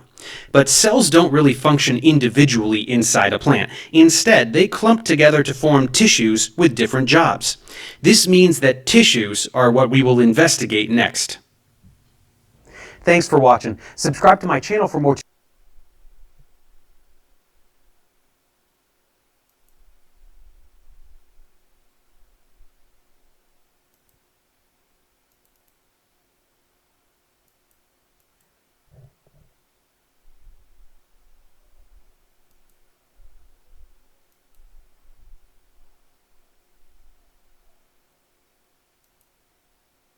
Recording in progress.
I have got disconnected, right? Well, something had happened.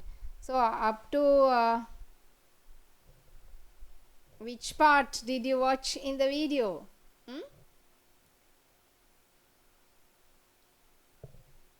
Yes, Tatsara, can you remember? Up to sclerenchyma. Sclerenchyma, okay.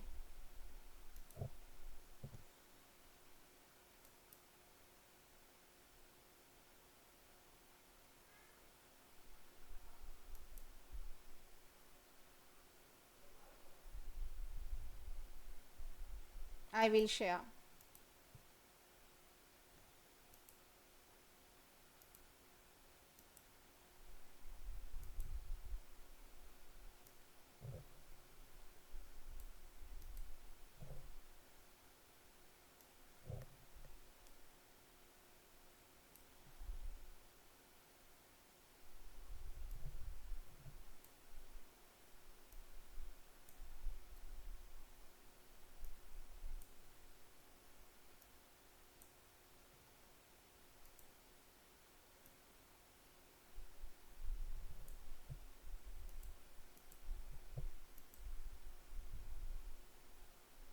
Parenchyma cells form the two layers of mesophyll where photosynthesis and gas exchange take place.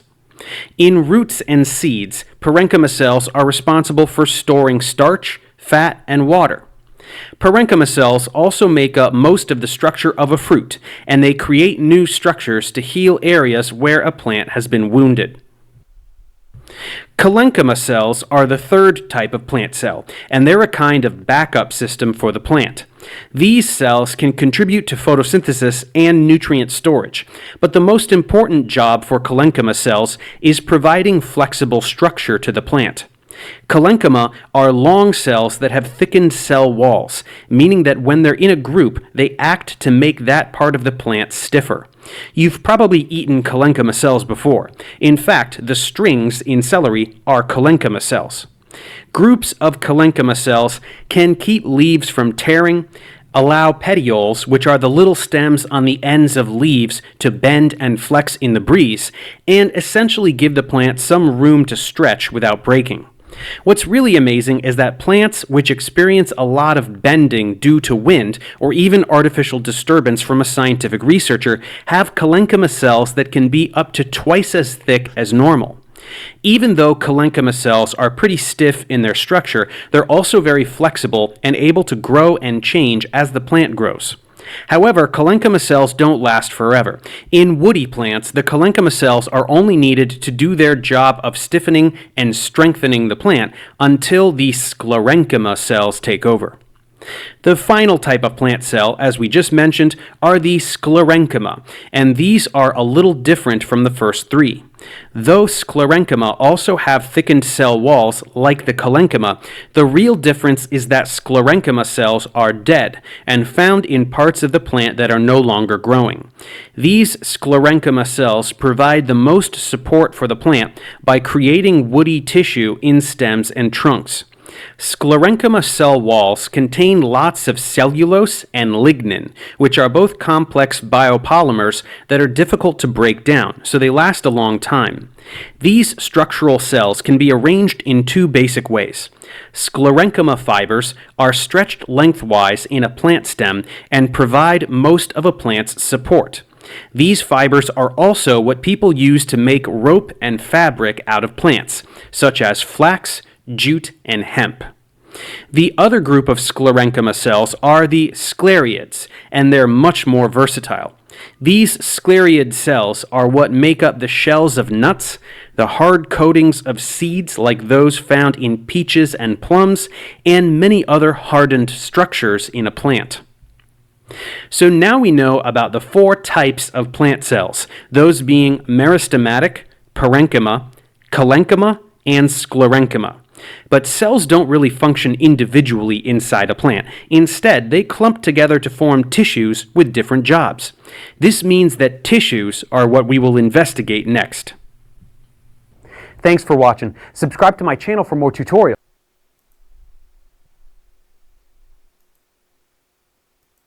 Okay, then we'll mention about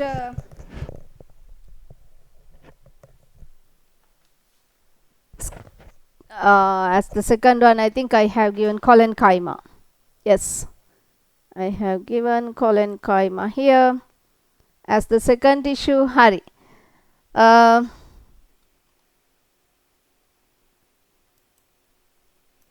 the second type of tissue. Simple permanent tissue. Collenchyma provides mechanical strength and support to the plant body, right? So they are modified parenchyma cells. The parenchyma has been modified. කොහොමද modify වෙලා තියෙන්නේ? And once again, these are living cells, right?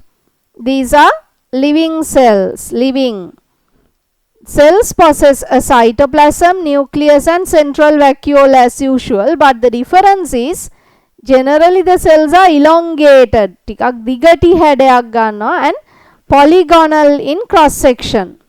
හරි. ඒ කියන්නේ මෙන්න මේ වගේ polygonal in cross section. Something like this. So you can see the intercellular spaces are not that prominent neither when they are polygonal in shape. The intercellular spaces are not that prominent in those. Right, like this. ඊළඟට මොකද වෙලා තියෙන්නේ? දැන් this is the cell membrane. Cell membrane. Outer part is the cell wall. Then there is a specialty in this cell wall. මොකද වෙලා තියෙන්නේ? The corners have been thickened. Corners of the cell walls are thickened with extracellulose. මේ වැඩිපුර cellulose deposit වෙලා in the corners. Right, the corners have been extra thickened with extra cellulose. Cellulose ම තමයි deposit වෙලා තියෙන්නේ. ඒ නිසා තමයි මේවා living. Still these are living. Extra cellulose has been deposited. Intercellular spaces may present or may not present. And as usual, they have the nucleus, the vacuole. These are available.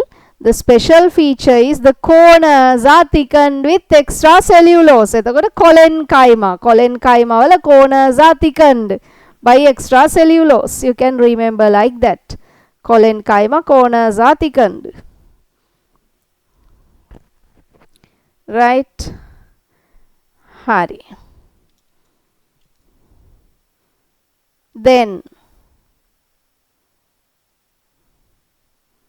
මේ පෙන්නලා තියෙන්නේ the corners are thickened.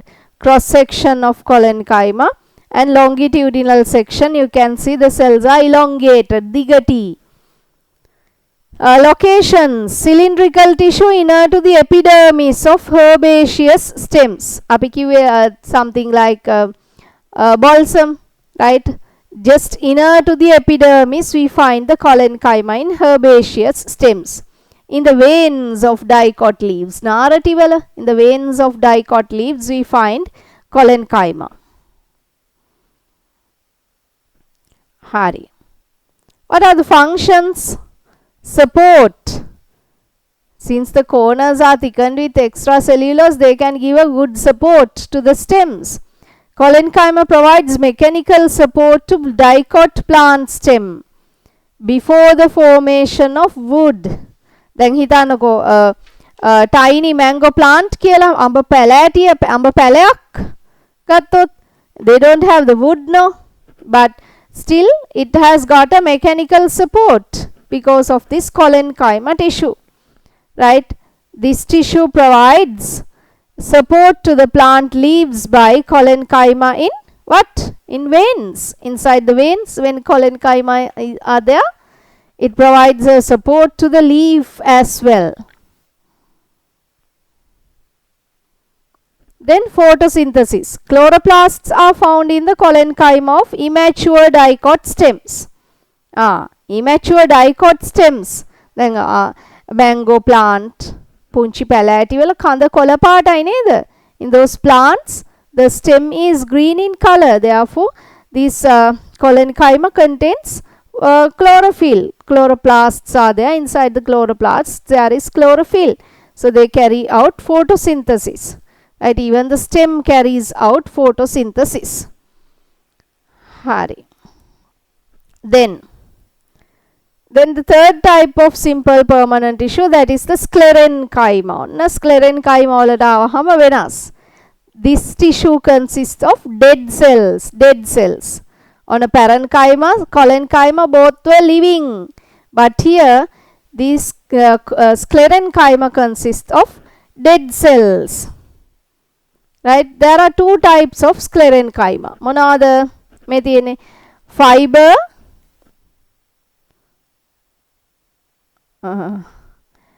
Right. The two types are මොනවාද? Sclerenchyma fiber කියලා කියනවා. The other type is sclerade and fiber. These are the two types. Sclerade and fiber. FIBER වෙන්නත් පුළුවන් BRES fibers, right? Sclerades and fiber. ඇයි මේවා dead වෙලා තියෙන්නේ? The cell wall has been deposited with lignin. Lignin is not permeable to water. Now you know across the cell wall, cell wall is a fully permeable membrane. It allows the entry and exit of any type of molecule across it. But when it is deposited with lignin, what happens? The cell wall becomes impermeable. Therefore, the cells become dead. So inside the cell, there are no there is no cytoplasm or organelles, there is an empty lumen. අපි කියන එකට empty lumen කියලා. Right? Empty lumen. අපි මෙතන ඔන්න label කරමු. Empty lumen.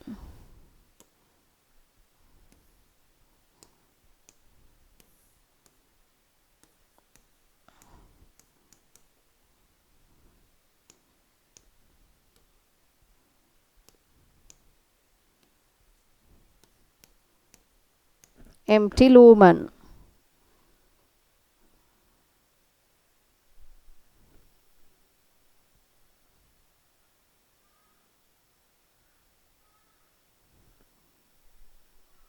Harry. So what are the features? This sclerenchyma tissue consists of dead cells. Right? What is deposited? Lignin. Lignin is deposited. Lignin is deposited on the cellulose cell wall. Cells are tightly packed, therefore no intercellular spaces. If you are asked to do a comparison in between the three types of cells, you should be able to compare the presence or absence of intercellular spaces, large central vacuole, living or non-living. Cell wall is evenly thickened, evenly thickened, even, uneven, evenly thickened. Presence of an empty central lumen. So where are they located? The flying white ants are there. Meru ඇවිල්ලා ඒගොල්ලෝ තමයි ඉරියන් දින්නේ මම නෙමෙයි. Right? Locations. Fibers. Fibers present in xylem are called as xylem fiber. Xylem fiber. ඔන්න ඊළඟට අපි xylem and phloem ගැන ඉගෙන ගන්නවා ඊළඟ සතියේ. එතකොට we mention xylem fiber, phloem fiber. එතකොට ඔය fiber කියන්නේ sclerenchyma තමයි. Right? Coconut fiber. In the coconut husk we find lot of fiber. This fiber is sclerenchyma. Agave අර හන කියලා කියන්නේ from which we obtain fiber in order to weave clothing and all this. Agave, hemp. ඊළඟට cotton wool are made out of fibers. Cotton wool, sclerenchyma fiber. Sclerades, මෙතන පොඩි there is a spelling mistake, you can get it corrected. Sclerades, L වෙන්න ඕනේ. Here it should be L. Sclerades. Endocarp of coconut. Endocarp කියලා කියන්නේ මොකක්ද? What is the endocarp? What do you mean by the endocarp of coconut? The seed is surrounded. අපි පොල් කටුව කියලා කියන්නේ. පොල් කටුවේ තියෙන්නේ. අර ෆයිබර් වලට අමතරව දැකලා තියෙනවද පොල් ගාලා තියෙනවද? පොල් ගානකොට අර පොල් කටුවේ තියෙන්නේ කෙඳි වලට අමතරව තව කොටසක් තියෙනව නේද? In addition to fiber you find some other part. That is the sclerate, endocarp of coconut. Camphor. Camphor කියන්නේ, what is camphor? Kapuru. Right, then mango fruits. Even around the seed, surrounding the seed, we find the endocarp. Right, in the mango seed, we find some rough texture is there. Right, on the mango seed. Right, that is because of these sclerates. Then pericarp. What do you mean by the pericarp? That is the ovary wall, the fleshy edible part in most of the fruits. Wall of the ovary, ovary wall. ඒ කියන්නේ සමහර ඒවා peel එක නේ. දැන් ගුවාවා වල නම් we don't remove a peel, no. Therefore that is the pericarp. But in mango, the mango peel is there, right? Mango peel. Pericarp of guava fruit and pear fruit. Pears පොඩි කනකොට තියනවා නේද sand like texture in guava and pears. A sand like texture is there because of sclerates. Right? Valley වගේ තියෙන්නේ නිකන්. නේද? Rough texture is there. ඊට පස්සේ seed coat of coffee and dates on the seed coat. මේ තුනක් endocarp, that is the surrounding of the seed, cover of the seed. ඊට පස්සේ pericarp, it is the wall of the ovary. Wall of the ovary develops into a pericarp. In most of the mango වගේ ගත්තොත් that is the peel. හැබැයි මෙතන අපි guava ගැන කියන්නේ. They we don't call about a peel in guava. Then seed coat, cover of the seed of coffee and dates. Make a surrounding of the seed. This is the cover of the seed. Right, seed coat of coffee and dates. We find this sand-like texture because of sclerides. So what are the functions? Provide support to the plant body, act as a component in xylem and phloem tissue. Provide support to the plant body, act as a component in xylem and phloem tissue. This fiber is very important because we know the fiber, cellulose fiber, that does not get digested in our digestive systems, but it is important for the maintenance of a healthy digestive system. It avoids constipation, it facilitates the removal of fecal matter, and it will avoid the cancer-like conditions in the digestive tract, right? The fiber is very important. We mention in a balanced diet, fiber is also a component in addition to the nutrients, major nutrients, water and fiber should be there in a balanced diet. එතකොට මේ fiber කියලා කියන්නේ මෙන්න මේවා තමයි. හරි. ඊට පස්සේ we will discuss about the complex permanent tissue next time. දැන් අද ඊළඟට paper class එකකට මම පොඩි විනාඩි 10ක් විතර දෙන්නම්. විනාඩි 10ක් විතර කලින් ඉවර කරලා we'll start at 7:30 the paper class, right? එතකොට දැන් අදම මේ ටික මතක් කරගන්න පුතේ. දැන් ගොඩාක් දේවල් එකතු වුණා නේද? ගොඩක් දේවල් එකතු වුණා. ඉතින් ඕක තව දවස් දෙකක් විතර යනකොට මුකුත් මතක නැහැ. ඊට පස්සේ ඒක තමයි, that is the nature of the human mind. It is not a fault of you. ඒක තමයි හැටි. ඒ නිසා you have to just send it to your long term memory by revising. ඒක දවසක් within 24 hours you have to do it. ඉතින් හෙට බෑනේ.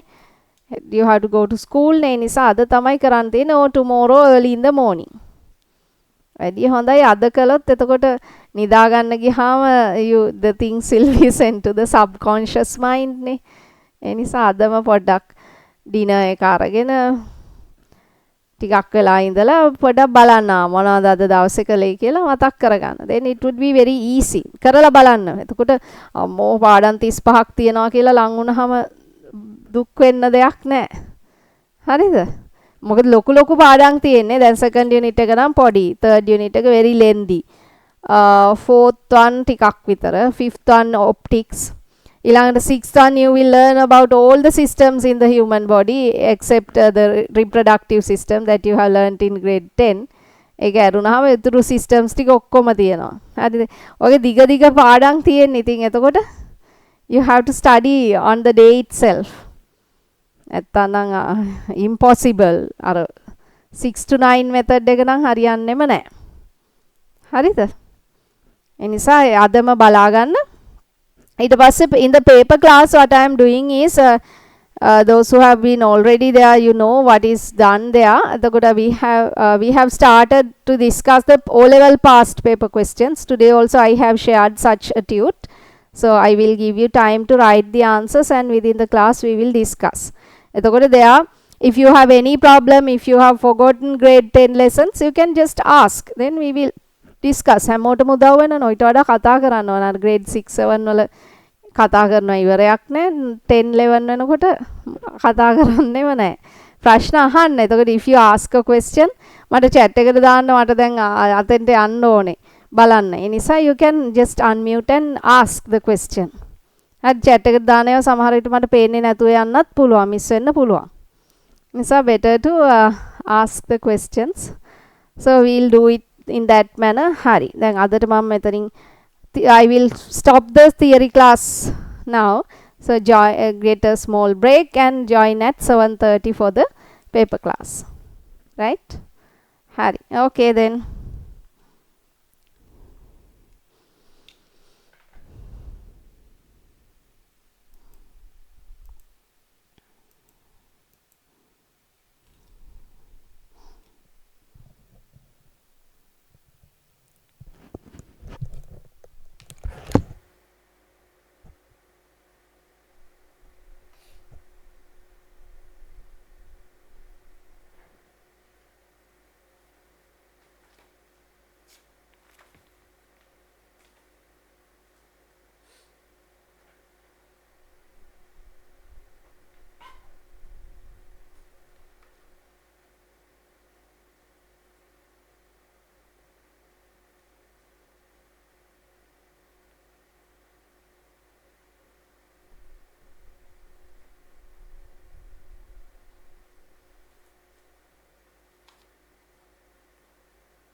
A.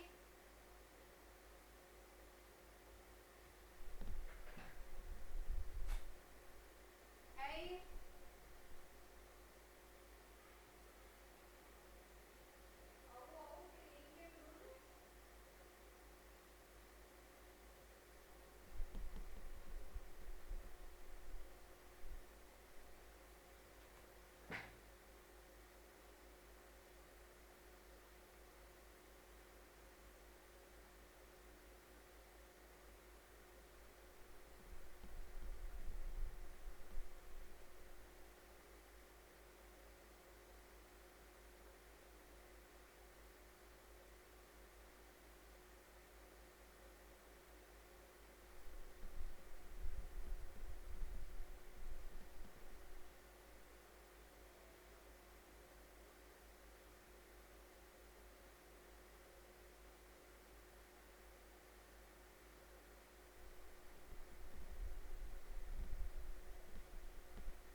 Recording in progress.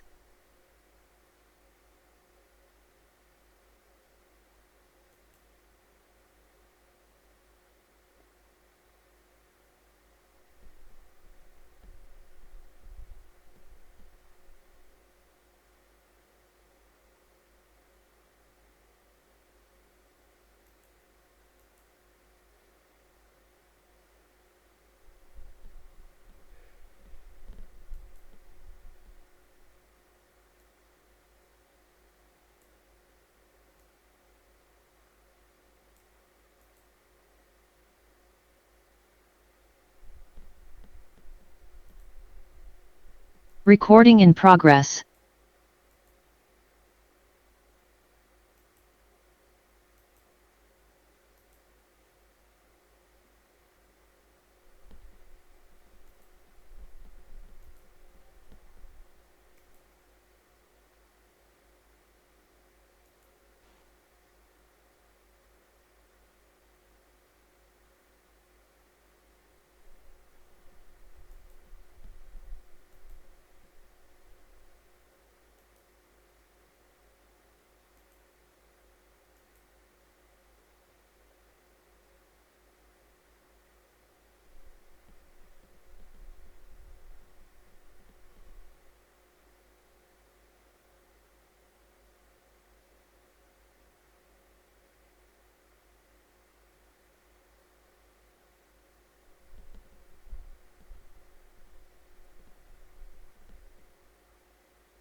Okay, welcome you all back to the paper class. So we had the theory class earlier. I think there are 2 or 3 who have joined only for the paper class. So actually in the paper class we are going to discuss, now we have started discussing the O-level past paper questions, right? We had already started. So there are certain students who are only in the paper class. So in the theory class actually I gave an introduction about myself and about the way that we are going to discuss the questions. So I will share that video, and I have done an introduction for grade 10, new grade 10 students regarding the structure of the question paper. So you can watch that video also, right? Therefore I have shared it in the paper class group also. Therefore I am not going to give that introduction part once again. You can watch the grade 10, grade 11 theory class recording today, and also if you want you can watch grade 10 paper class first session video as well, because there I am giving an introduction for the O-level question paper. The introduction means the structure of the question paper, how they have to answer the questions, these things, right? So you can watch that video also, right? I am not going to take time here in order to mention about this. In between or at the end, if we find the time, I will just mention it once again briefly, right?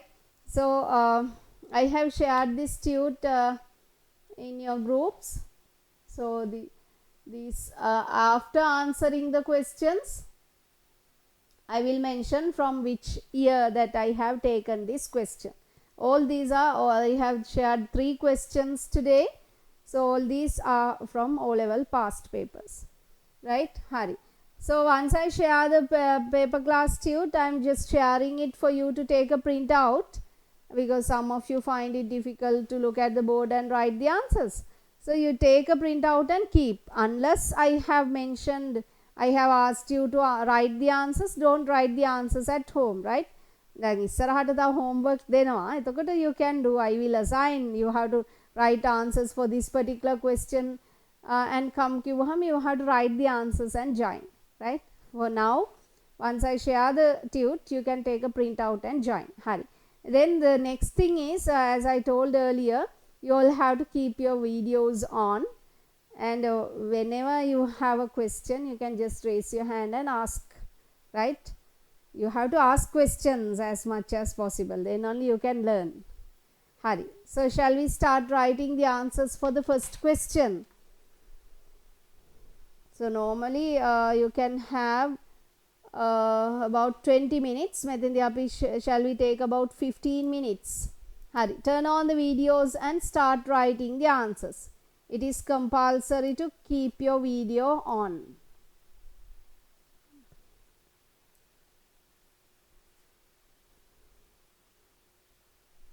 Yes, Samir, can you turn on the video, please?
Yes, Senudi and Samir. Senudi and Samir, can you turn on the videos, please?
So this consists of two parts, A and B.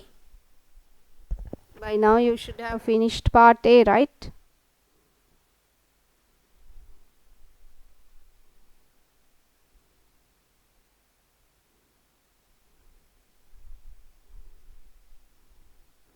Always attempt the questions alone.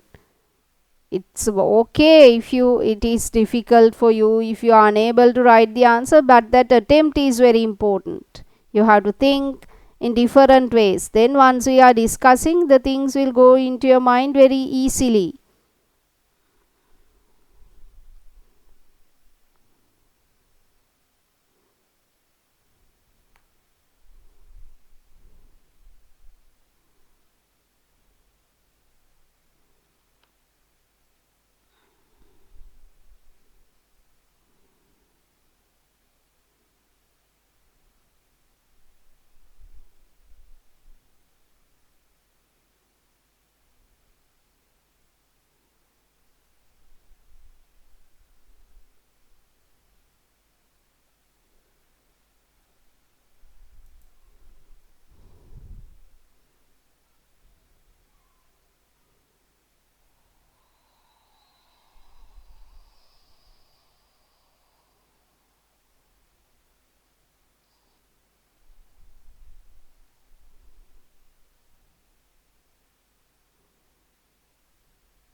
Yes, have you all finished? Now Yes, I think the time given was enough. Right, timing is also important, right? Because you can't take whatever the time you want. You are given 3 hours and you are given 10 minutes extra reading time. So first 4 structured essay questions are compulsory. You have to answer all of them, and then you have to select the 3 questions that you are going to answer out of the 5 questions given. Right? You have to select. Harry, shall we discuss? Have you all finished? Is there anyone who is still writing? Nane? You all have finished. Tatsara, you are still writing? Yes, teacher. Where? When? Which part? Second page. What? That means I have asked to write answers for the first question only. This one. Here. There is in second page. Yes, Hari. You are doing part B? yes teacher. What, Yanul, have you finished? Yes. Netra?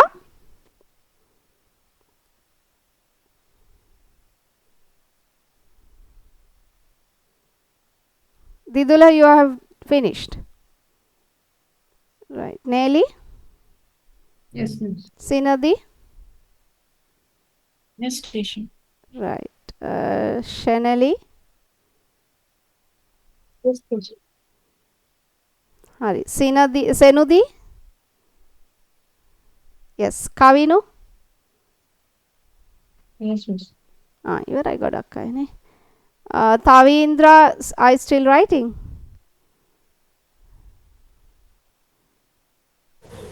Yes, madam. Okay. So I will give you 2 minutes. Further, Tatsara has finished. Okay.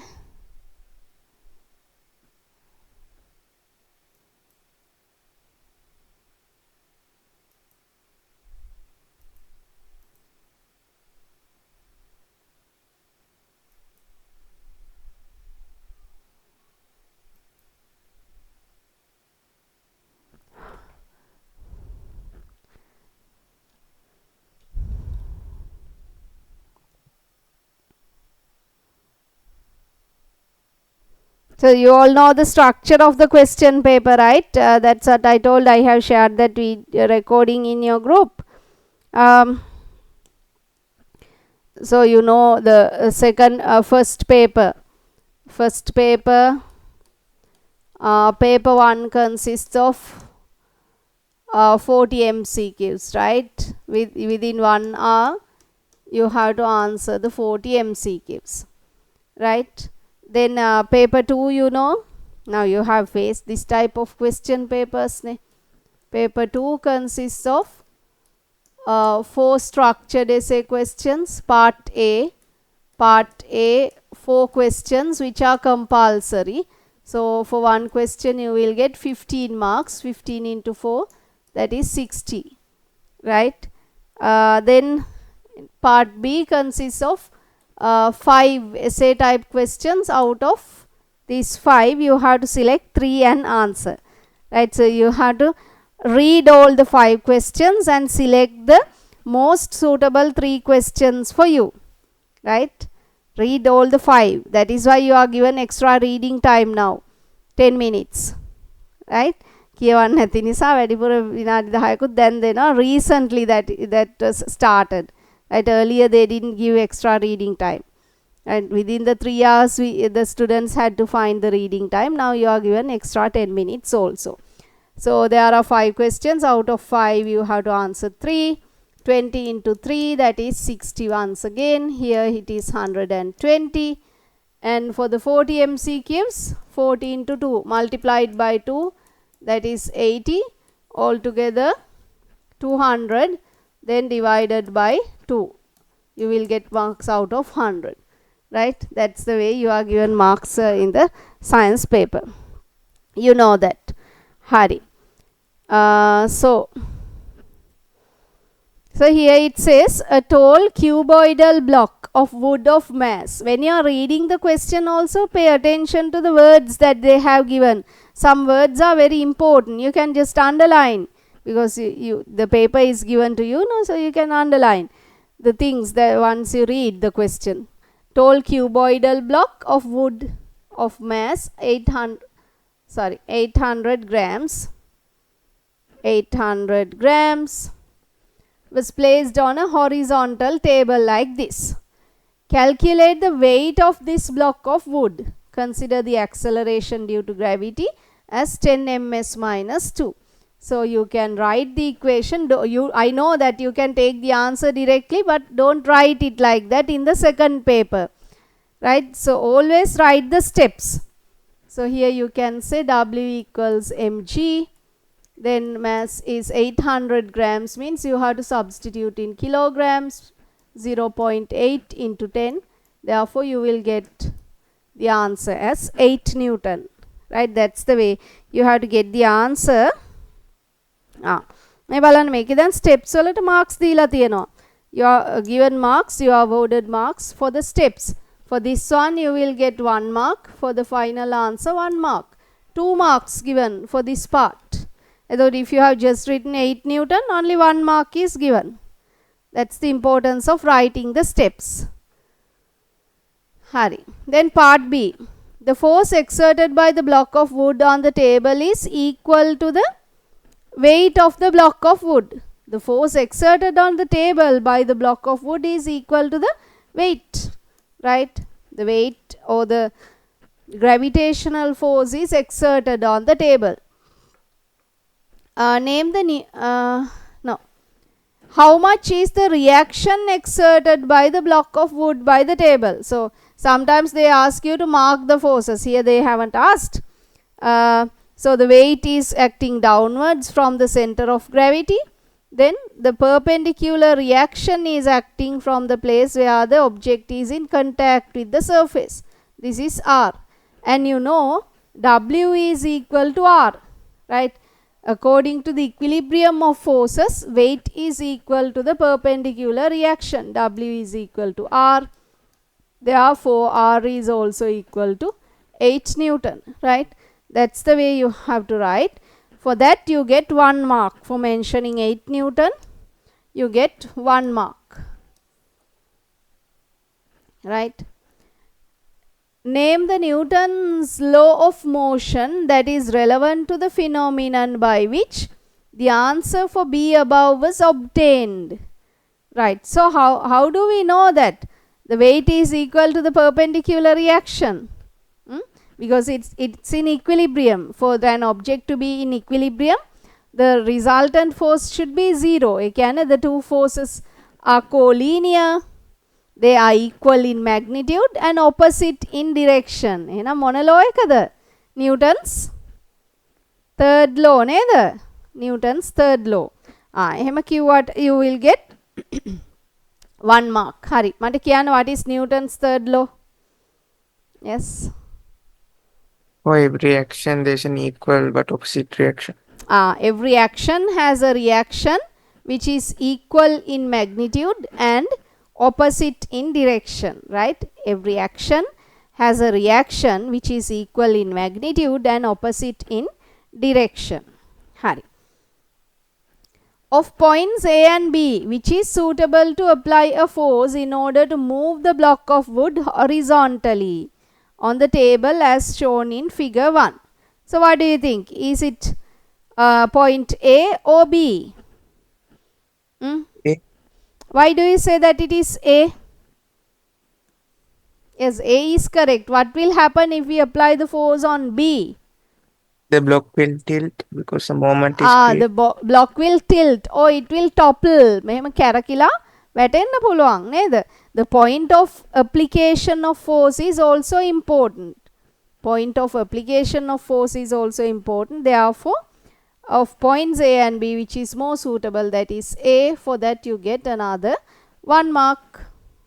You can put marks, then we can see from the beginning, or you can find out the marks that you score for a essay type question and for a structured essay type question. හරි. ඊට පස්සේ මොකද කියන්නේ? State the reason for your answer above. Reason for your answer above. එතකොට you can say if we apply a force on point B, the wooden block will topple. Or else you can say once we have applied the force on point A, there is less tendency for toppling. There is less tendency for toppling. Toppling, toppling, topple. Okay.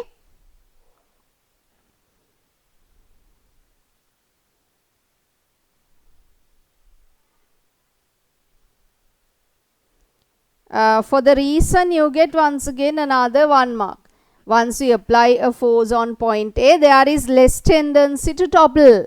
Or else, if we apply a force on point B, the object will topple. එහෙම කියනවට වඩා හොඳයි ඒ වලින් apply කළාම there is less tendency to topple කියන එක නේ.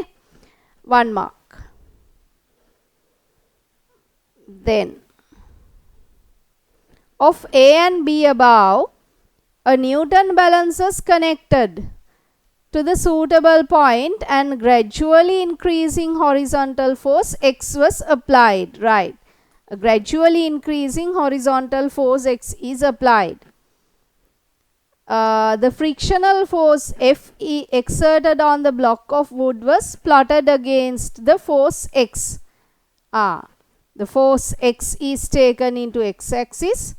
The force X is taken into x-axis.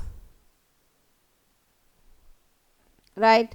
Then accordingly the frictional force is taken into y-axis. So you can see the external force is gradually increased and accordingly how the frictional force has been changed. So when we were discussing about friction, we have drawn this graph. Ne?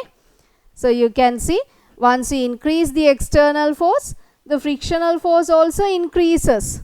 Right. So once we increase it further, the frictional force also increases further. So this part we call as the static frictional force. Then there, once we increase the external force X, there comes an instance where the object is about to move. මතකද අපි මේවා ඇඳලා කතා කරලා තියෙනවා. Right. Now you have applied a force on this object like this. Right. You apply a force of 1 Newton, we'll say. Then the object does not move because the frictional force is also adjusted accordingly. Then you apply 2 Newton. Then still it does not move. Likewise, up to a certain level, based on the external force that we apply, the frictional force also increases. Then we call it as static frictional force. Right. Then when you continue increasing the force like this, there comes an instance where the object is about to move. Move වෙන්න ඔන්න මෙන්න අවස්ථාව කියලා කියන්නේ. Right. Then that point we call as the limiting frictional force. It is the maximum value. Limiting frictional force. It has the maximum value because it includes the extra force that is needed to start the motion. Start the motion of the object. Harida. Then after that the object is continuously moving. Then the frictional force applied is known as the dynamic frictional force. Okay. Did you revise about friction? The 3 types of frictional forces that mama kiwe. When we are discussing this, if you find Hituna, I have forgotten this part, then you have to note it down and at the end of the class you have to just take those notes and revise. That should be the way that you have to follow throughout the year.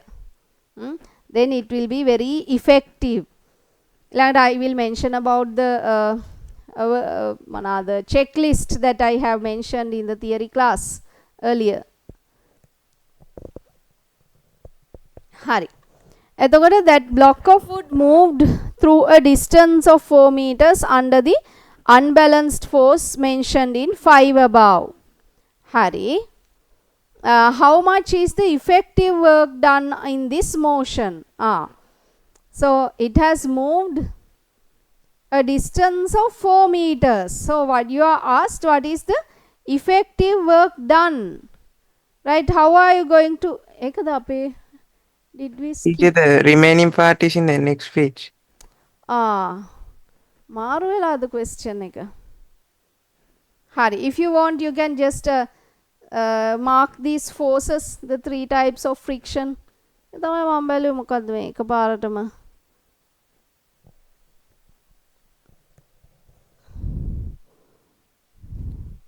හරි. යමුද එහෙනම් ඒ question numbers මාරු වෙලාද? බලමු මට කිව්වේ නෑනේ. By what name is the frictional force exerted? Because I cut the O-level paper and just pasted ne එතකොට කැලි ටික මාරු වෙලා නේ. Okay, sorry for that. By what name is the frictional force exerted on the block of wood known when the force exerted on it is 3 Newton? When the force exerted on it is 3 Newton, so what is the frictional force applied? Static frictional. That is static frictional force. For that you get 1 mark, static frictional force.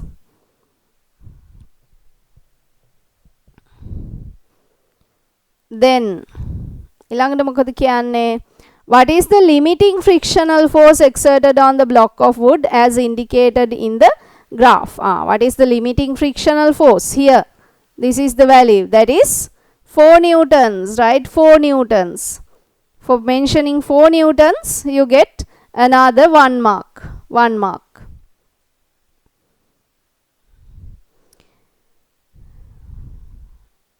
තව ටිකක් එහාට ගිහිල්ලාද? ඊළඟ page එකට ගිහිල්ලා නේද ඔක්කොම ටික. It was required to drag a large block of wood along this is part AB hari. 3 part AB hari. This is part 4 hari. It was required to drag a large block of wood along a flat rough surface. State 2 different methods that can be used to reduce the friction between those surfaces. So what can you do in order to reduce the friction? Lubricate the surface. Applying a lubricant, lubricating the surfaces, making the surfaces smooth. Reduce the roughness or making the surfaces smooth. Making the contact surfaces smooth කියලා කිව්වා නම් වැඩිය හොඳයි නේද? හැමතිස්සෙම when we are writing the answers, we should not take any risk, right? We can write a complete answer as they will not deduct marks, right? So you can write a complete answer. Reducing the making the contacting surfaces smooth. Rather than saying making the surfaces smooth, say making the contacting surfaces smooth. Right? Hari. Then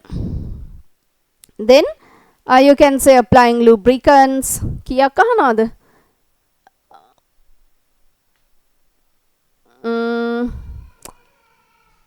State 2 methods, 2 different methods. 2 methods. Applying lubricants, making the contacting surfaces smooth. You can say inserting ball bearing and roll bearing. That is also correct. Inserting ball bearing or roll bearing in between the contacting surfaces. In between the contacting surfaces. So for the 2 methods, you get 2 marks. 1 for each. 2 marks. 1 for each. Hari neda? Then the mass of the block of wood mentioned in 4 above is 200 kilograms. 200 kilograms. Calculate the acceleration of the block of wood in the direction of the force when an unbalanced force of 100 Newton is applied on it. You have to write the equation F equals ma.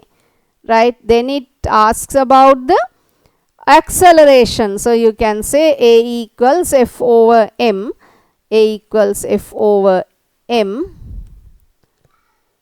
So it is 100 newtons divided by 200 kilograms.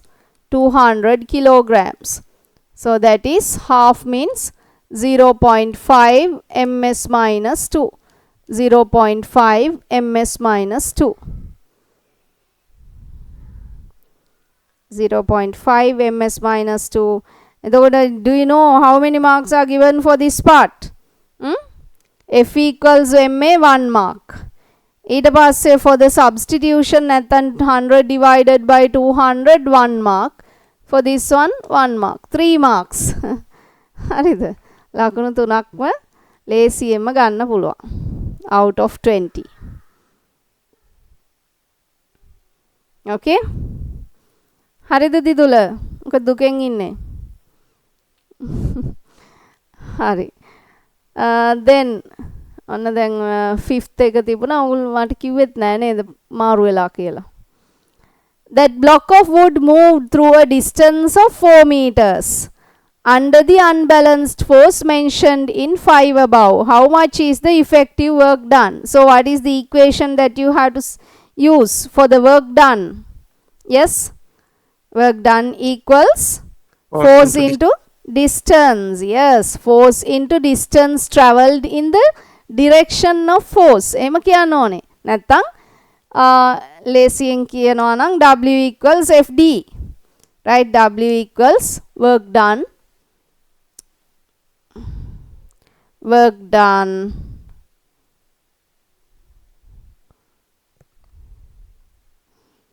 If you write it in words, you have to say work done is equal to force multiplied by the displacement to the direction of force කියලා කියන්න ඕනේ. Displacement to the direction of force. Or else you can write F into D. W equals F into D. So force is 100 Newton. Displacement is 4 meters. Therefore, work done is 400 Newton meters. නැත්තම් 400 joules. 400 Newton meters or 400 joules. මෙතෙන්ටත් මොකද වෙලා තියෙන්නේ? You are given 3 marks. හරිද? term test එකටත් වඩා ලේසි නේ. One for each step. 3. Okay. Then part B. The figure below illustrates an instance where a bolt is tightened using a spanner. Bolt is tightened using a spanner. Hari. So you are shown that the force applied is 10 Newton and the perpendicular distance from rotation point of rotation to the line of action of force. This is the point of rotation. This is the point of rotation. From there to the line of action of force. This distance is 30 centimeters. Calculate in SI units the moment of force exerted on the shaft of the spanner using the data given in the figure. In SI units, because the length is given in centimeters. Right? So you have to say moment equals, I will write here, moment equals force into perpendicular distance. Force into perpendicular distance. කම්මැලි වෙන්නේ නැතුව ලියන්න ඕනේ. Perpendicular distance. එතකොට force is 10 Newton. The perpendicular distance should be substituted in meters. 30 divided by 100 meters. Then what is it? That is 3 Newton meters. 3 Newton meters. Right? Then do you get 2 marks? 2. 2 for this step 1 mark. For this one, final answer 1 mark. 2 marks. Then last one. Part B එකක් තියෙනවා. In which direction does the head of the bolt rotate in the instance in the figure above. So that is what is it? That is clockwise. The clockwise. The moment is clockwise. 1 mark for that. Hari. Then last one. Suggest a suitable method to increase that moment of force while using the same spanner and applying the same force of 10 Newton. The force is the same. The same spanner is used, but you need to increase the moment. If the force is the same, in order to increase the moment, you have to increase the perpendicular distance. A spanner ekamai mokada karanne. Yes, you can just fix a pipe to the end of the shaft of the spanner. Then you can increase the length. Monad Liwe, what did you write? Yes. Yes, Nelly, what did you say? Yes, I didn't understand that question. I didn't try to answer. So you have to read the question properly. Suggest a suitable method to increase that moment of force. You need to increase the moment while using the same spanner. May spanner ekamai වෙන එකක් නැහැ. And applying the same force of 10 Newton. Then the only method is to increase the perpendicular distance. So you can increase the length of the shaft. Right? Buses, trucks, buses, in those when they are using the when they are removing the wheels, have you seen they have extended the handle of the spanners that they are using? They can fix a pipe to the end of this, or a pipe kiwat kamak na. You can say just increase the length of the shaft කියලා කියන්න ඕන. For that you get 1 mark. Increasing the length of the shaft. 1 mark. So put marks out of 20. Put marks out of 20.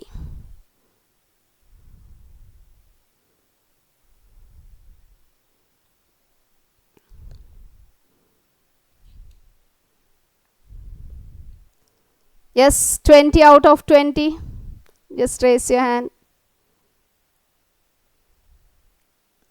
No one. 19. Okay, good. 2 of you have got 19. 18. Okay, 1. Good. Then 17. No one. 17. 16. Okay, 1 of you. 2. Okay, good. එතකොට පුතේ it's okay මම මේ marks අහන්නේ not to make any differentiation among you. Likewise, there is no any idea. That is to now you should have a target, right? Other palendas it's okay, but next time you have to be improved. Our target is 16 or above for an essay type question. Your target should be 16 or above. හරිද? ඒ target එක තියාගන්න. අද මට ඊට වඩා අඩු වුණා නම් හරි මම මට අමතක වෙච්ච ටික මතක් කරගන්න. I have to revise the things that I have forgotten. That's the way you have to do. අර checklist එකත් මතක් කරලා ඉන්න මම කලින් කියලා තියෙනවා. So when you are doing when you are studying, actually now you have 35 units නේ. එතකොට grade 10 checklist you have to put the unit numbers 1 to 20. So in each unit you have subtopics as well. No, you write the subtopics for the second unit. Topic of the lesson, subtopics. Likewise, you have to prepare a list for grade all the 20 grade 10 lessons. And for grade 11 lessons also you have to, once you get the textbook, you can do this. ටිකක් වෙලා අරගෙන කලාට කමක් නැහැ මේක හදාගන්න. ඊට පස්සේ once you write in front of it, you can just keep we'll say 5 columns. You have kept 5 columns. Now the topics are here. හරිද? So if you have studied, දැන් අමතක වුණා කියලා දැනගත්තාම ටක් ගාලා note down කළා. At the end of the class you take the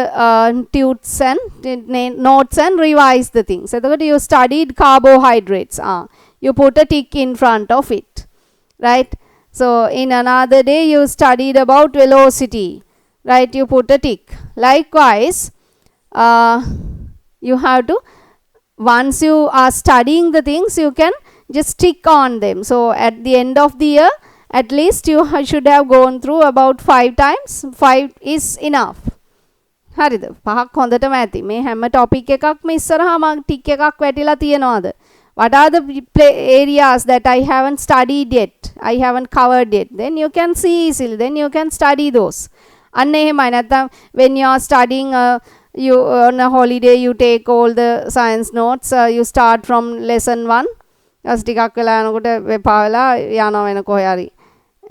ඊට පස්සේ ආයි නිවාඩු දවසක ඔන්න මම අද සයන්ස් පාඩම් කරනවා කියලා ආපහු පළවෙනි පාඩම කරනවා. එතකොට හැමදාම පළවෙනි පාඩම විතරයි. මෙහෙම කළාම you will cover all the lessons. හරිද? පිළිවෙලට පාඩම් කරන්න එපා. You have to select the lessons randomly and do it. So you make a checklist like this. When the exam is close by, you can see what are the lessons that I haven't touched yet. So I have to study them. Right? එහෙම කරන්න. දැන් අපි ඉස්සරහට MCQs එහෙම කරද්දි when we answer 40 MCQs in grade 11 third term paper or O-level paper, you will cover about 90% of the syllabus, right? About.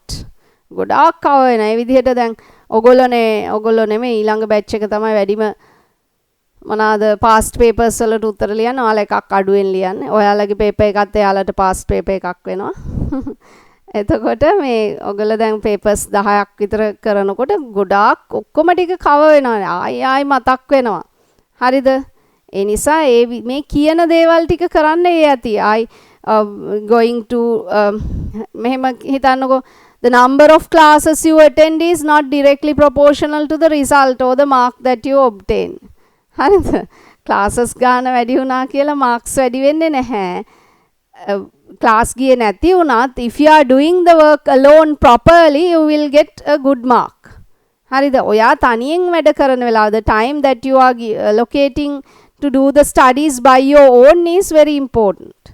නැත්නම් parents ලාත් හිතනවා classes දෙක තුනකට දැම්මා නම් එක subject එකකට හොඳ ලකුණු ගන්න පුළුවන්. එහෙම වෙන්නේ නැහැ. එතකොට teacher තමයි revise කරන්නේ. හරිද? ඔගොල්ලෝ කරන්න නම් you have to engage alone. මේ විදිහ follow කරන්න. එතකොට හරි. Okay? Right. With that, you can start the second question. ඒකට නම් එච්චර වෙලා ඕනේ නැහැ. It is a biology question. This is part A, B, C, D. All are visible. Another part is on the next page, I think.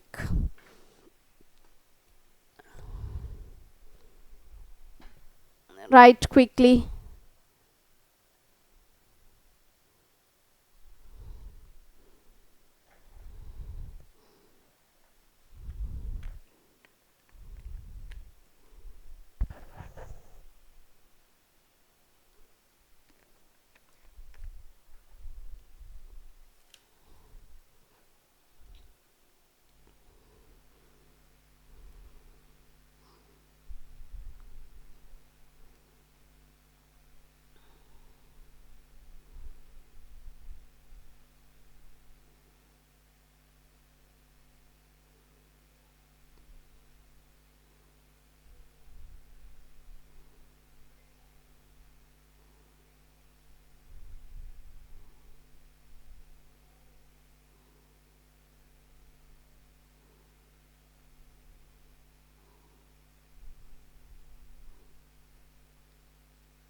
So later you will be given, I will assign question numbers. Therefore, you'd better to find the past papers, right? O-level past papers. If you know any brothers or sisters that have faced the exam earlier, you can ask for the past paper book. Then if you don't have the papers, just let me know. I can share them in the group. Then you can take printouts even.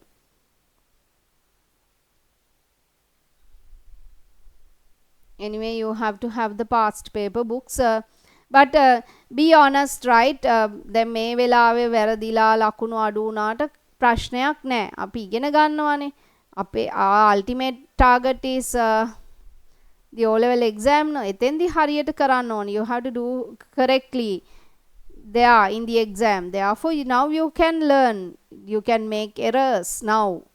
So don't look at the answers given in those past paper books. ඒ වැඩේ නම් කරන්නම එපා. Be honest to yourself first and don't cheat your parents or me. Right? Don't look at the answers. Attempt the question alone. තනියමම try කරන්න. බැරි වෙලා ලකුණු 20න් 5ක් හම්බුණත් කමක් නැහැ මේ වෙලාව. උත්සාහ කරන්න. ආයි කියවලා බලන්න. හරිද? ඒ විදිහට උත්සාහ කරලා අපිත් එක්ක ඩිස්කස් කරමු.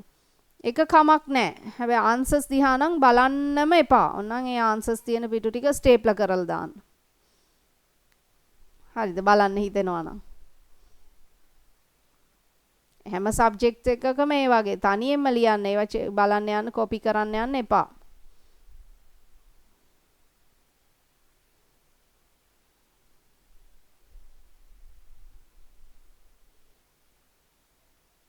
අනිත් එක they haven't given the exact O-level marking scheme. The marking scheme is obtained by the teachers who go on paper marking. It is totally different. We write down the things on the marking scheme once we discuss the things. එතන ඒ answer books වල තියෙනවට වඩා ගොඩක් දේවල් marking scheme එකේ තියෙනවා.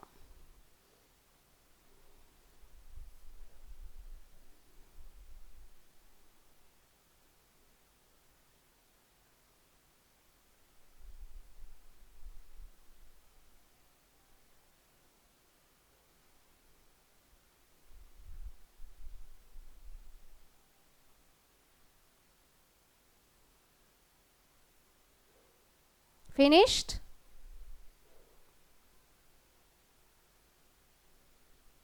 නෑනේ.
I will give you another 3 minutes, right?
Hari, enough. Now we'll discuss. More than enough. Okay. So the third question is to be given for homework නේද අද සාමාන්‍යයෙන් ප්‍රශ්න තුනක් අපිට කරන්න පුළුවන් වෙන්න ඕනේ today since it is the first day I just told some other facts also no හරි දැන් එන්න මම දෙන allocate කරන time එක අඩු කරන ඕගොල්ලන්ට දෙන්නේ අඩු වෙලාවක් කියන්නේ ගොඩාක් අඩුවෙන් දෙන්නේ හැබැයි you have to speed up your work right. Cockroach and gecko can be identified as two common organisms living in the homes of Sri Lanka. In classification, cockroach and gecko have been classified into two main groups of animals. What is the main internal feature that has been used for this classification? What is it? Yes? Presence or absence of a vertebral column. Vertebral column. Presence absence කියන්න ඕනෙත් නෑ. What is the internal feature කියලානේ අහන්නේ. So you can say vertebral column. Right? Vertebral column. නැත්තම් backbone කිව්වත් කමක් නෑ. 1 mark. What is the main internal feature? Cockroach is an arthropod. Apart from having jointed appendages, state another morphological feature belonging to that group of organisms. So arthropods, the main feature is having jointed appendages. Right? Hari. What else? What do they have? Yes? What are the other features? Yes, Tatsara? Body is divided into 3 tegma. Arm. Head, We thorax, can see, abdomen. yes. Tegmentation can be seen. The body is divided into tegma, head, thorax and the abdomen. Head, thorax and the abdomen. Because Tatsara විතරද කතා කරන්නේ. Yes, others also can. Having a chitinous exoskeleton. Having a chitinous exoskeleton. Yes, Yanul, what did you say? Miss, I said having a chitinous exoskeleton. Okay. Chitinous exoskeleton. Nelly, did you say something? It's the same one. Same one. Hari. Having an exoskeleton කිව්වටත් marks දුන්නා 1 mark නැත්තම් better to say having a chitinous exoskeleton. Another 1 mark. නැත්තම් දැන් ඔය tagma කියනකොට ඕගොල්ලෝ ලියලා තියනවා නම් having 3 parts in the body. එහෙම ලියලා තියනවාද? එහෙනම් no marks. හරිද? You have to use the scientific terms. The body is divided into tegma, head, thorax and the abdomen. And you can say they exhibit tegmentation. Right? Don't say 3 parts. Parts කිව්වම මොනවාද parts කියන්නේ? Spare parts වගේ නේ. හරි. එතකොට features කීයක් අහනවද? State another morphological feature. එකයි අහන්නේ. එතකොට 1 mark. 1 mark for that. Right? 1 mark. Hari. Then gecko is a reptile. What is the specific feature seen in this group of organisms as an adaptation to the terrestrial life? It is a reptile. So what is the specific feature? You asked about one feature, terrestrial life. What are the adaptations? Yes, Tavindra, can you say something?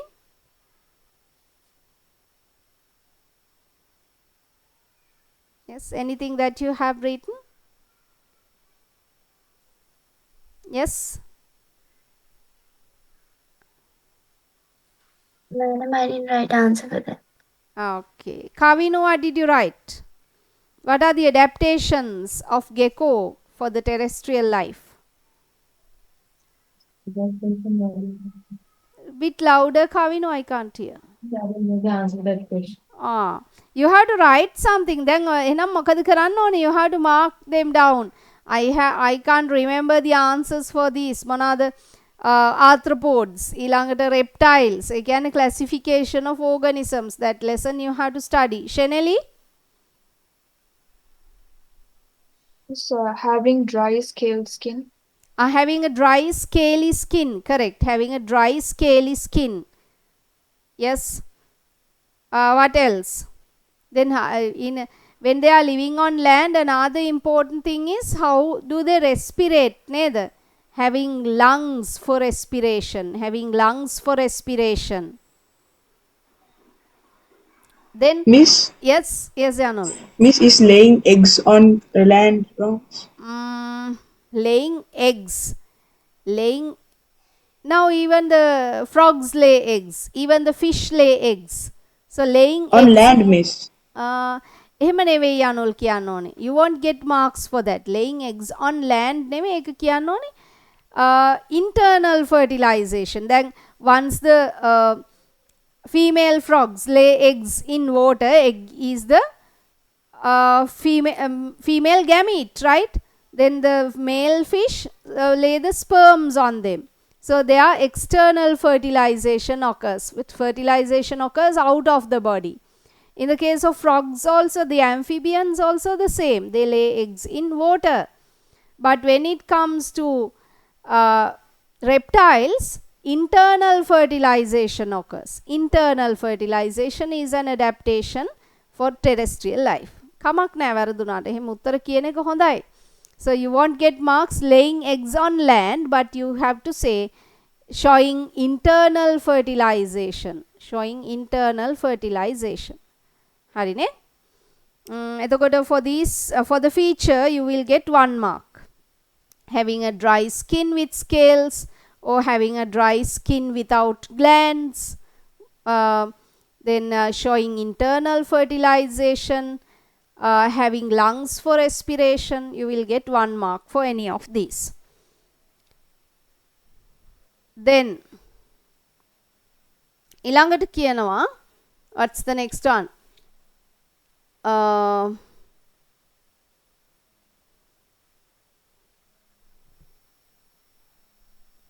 In the skeleton of these two organisms, state a difference in the way it is positioned and a similarity by function. Yes, difference in the way it is positioned. Gecko has an endoskeleton. Cockroach has an exoskeleton. Difference in the way that it is positioned. Cockroach has an exoskeleton, outer skeleton, external skeleton. Then the gecko has an internal skeleton. Gecko has an internal skeleton. හරිනේ? ඊළඟට 1 mark. Then similarity by function. What does a skeleton do? Provide the structure of the organism. Provide the structure. Is that your answer, Tatsara? Yes. Provide the structure. ඔයාගේ හිතේ තියෙනත් ඒ කියන්නේ it gives a particular shape for the organism ඒ වගේ නේද? Provide the structure. It is not that scientific නේද? You can say a skeleton provides a protection to the body, provides a protection to the body, provide a support to the body, right? Support, providing protection. අන්න එහෙම කියන්න ඕනේ. 1 mark.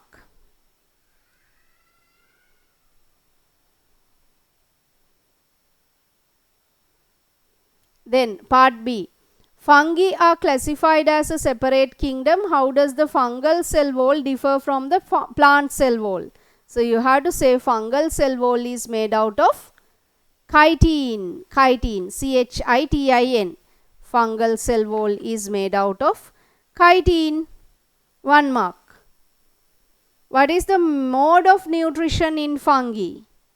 That is, yes, what is the mode of nutrition? Heterotrophic නේද? Heterotrophic. නැත්නම් there are different types of heterotrophs. Even fungi comes under saprophytes නේද? Saprophytes. Saprophytes කිව්වේ නැතත් heterotrophic කිව්වනම් you will get 1 mark for that. හරි.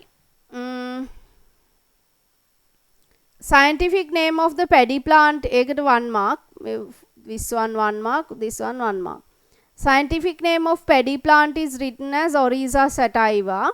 As illustrated in this, try 2 rules adopted when naming organisms scientifically. So you have to say the name consists of 2 words. The name consists of 2 words. The first one is the generic name and the second one is specific epithet. Right? ඒකට specific name කිව්වොත් no marks. Right? Generic name. Oryza කියන්නේ generic name. Generic name. Then this one sativa කියලා කියන්නේ specific epithet. So the first letter of the generic name is capitalized in capital. All the other letters are simple. First letter of the generic name is in capital and all the other letters are in simple. when printing we have to use italics, or when printing the name is italicized, right? It is in italics. When it is handwritten, we have to underline the name. When handwriting, you have to underline the name. You know, there are certain rules in the scientific nomenclature. Kiyak dahanne? 2 rules. For that you get 2 marks. 2 rules, 2 marks. Hari ne? Manahari prashna thiyena nan ahanna. Then it is stated that the voltage of a motor car battery is 12 volts. This battery comprises 6 electrical cells, voltage of each 2 volts. Hari. Using circuit symbols, draw how the 6 cells are combined to make the battery. So you have to draw them in series. You have to draw them in series. It is something like this. 6 cells in series. 1, 2, 3, 4, 5, 6. You can keep a gap in between. 1, 2, 3, 4, 5, 6. Right? Positive, negative, positive, negative. Alternatively, you have to connect like this in series. In series. For if you have drawn like this, you will get 1 mark. All 6 cells should be there. 1 mark. The 2 headlamps of the motor car are identical, and the figure indicates how they are connected to the battery. Name how the 2 lamp bulbs are connected. කොහොමද connect කරලා තියෙන්නේ? Yes. What is the method that they are connected? Parallel connection. That is a parallel connection. Parallel connection. 1 mark for that. For saying parallel connection, you will get another 1 mark. ඊට පස්සේ show in a diagram the other way of connecting the 2 lamp bulbs. So that is the series connection, right? You have to connect the 2 bulbs like this in series. 1 mark. 1 mark for that. Then part C. What is the advantage of connecting 2 lamp bulbs as shown in the figure given? Maybe in series, in parallel ones they have connected. What is the advantage? Yes. So in a series connection, the same current passes, the voltage gets divided. Therefore, the brightness will be bit less. But in a parallel connection, the same voltage is there. The same voltage is there in between the terminals. Only the current gets divided. If they are identical, the current gets divided in a similar manner. Therefore, more brightness than in a series connection. One advantage. The brightness is greater than in a series connection. Brightness is greater than in a series connection. ඊට පස්සේ if one bulb goes off, it is burnt, then the other bulb will glow in a series, in a parallel connection. The other one will glow. If one bulb goes off, the other bulb will glow in a parallel connection. හැබැයි series වල එක්කෙනෙක් ගියොත් අනිත් එක්කෙනත් නැහැ. Right? That is a disadvantage. Harida. So if you have mentioned these advantages, anyone, 1 mark for that. 1 mark. ඊට පස්සේ calculate the equivalent resistance of the 2 lamp bulbs. The resistance of each lamp bulb shown in the figure is 2 ohms. Hari. එතකොට each one is 2 ohms. Calculate the equivalent resistance of the 2 lamp bulbs. Hari. Equivalent resistance. Part 3.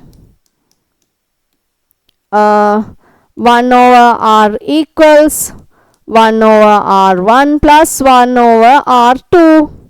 So 1 over R equals half plus half. එතකොට කීයද? half plus half කියලා කියන්නේ 1 ohm නේද? R equals equivalent resistance is 1 ohm.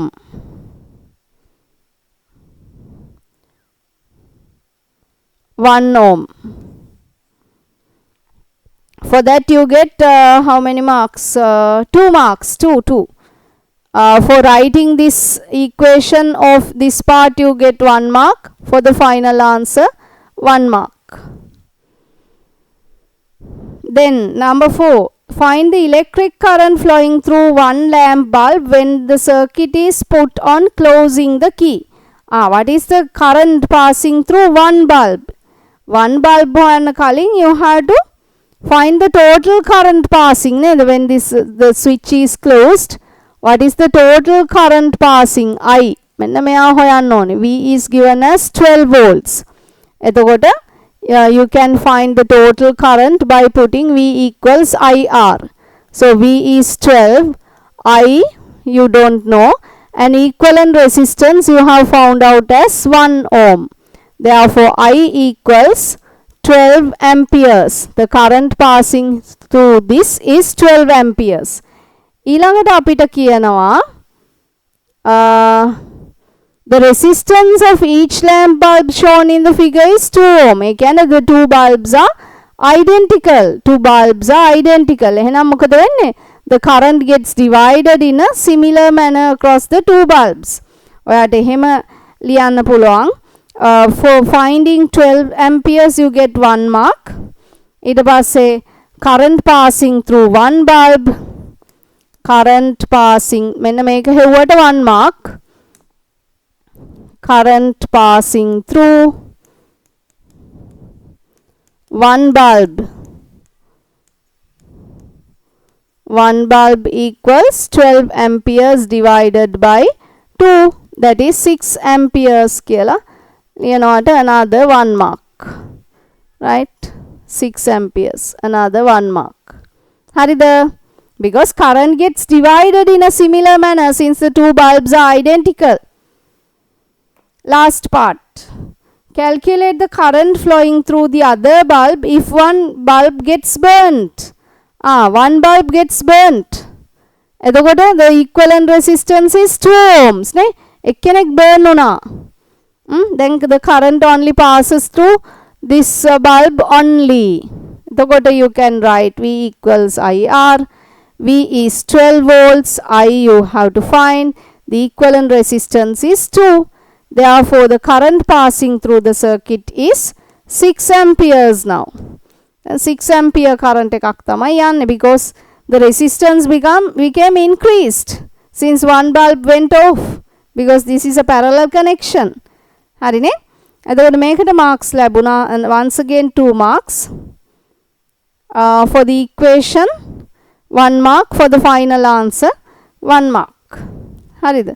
කියන්නේ මේකෙන් පැහැදිලි නේද? You have to write the steps everywhere, right? And then only you have to get the final answer. Okay? හරි. Put marks out of 20 and see. බලන්න අපේ target එක reach කරලාද කියලා. 16 or above. එහෙම target කරගෙන යන් අපි. So the third question is for homework. Mark කරගන්න. මම groups වලට දාලා තියෙන්නේ. So if you haven't taken a print out, take a print out and do. එතකොට අපි අද කලේ මට අනිත් දවසේ මතක් කරන්න මේ ප්‍රශ්න තුන මොන අවුරුදු වලද කියලා කියන්න. නැත්නම් you will find out the third question.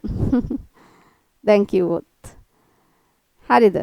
Next time මට මතක් කරන්න කවුරු හරි to mention the question numbers for the first 2 papers we did ne. I mentioned what are the question numbers. එතකොට I maintain a grid like this. Where's my grid? දැන් මේ තියෙන්නේ the grid I maintain for 2024 level. ඒගොල්ලන් තාම මෙච්චරයි ඉතුරු වෙලා තියෙන්නේ. මේ තියෙන්නේ. මේ කපලා තියෙන්නේ කරපු ඒවා. හරිද? ඔයගොල්ලන්ටත් ඒ විදිහට මේ ලියාගෙන තියෙන ඔන්න 2025 O level page එක තමයි මේ. right? ඔයගොල්ලන්ට කරවන ප්‍රශ්න ටික කපා ගන්නවා. එතකොට මිස් වෙන්නේ නැහැ. අර ඒ තමයි මගේ චෙක් ලිස්ට් එක. අරක ඔයාලගේ චෙක් ලිස්ට් එක. හරිද? ස්ටඩීින් චෙක් ලිස්ට්. හරි නේද? මොකද සෙනුදි දැන් මහන්සිද?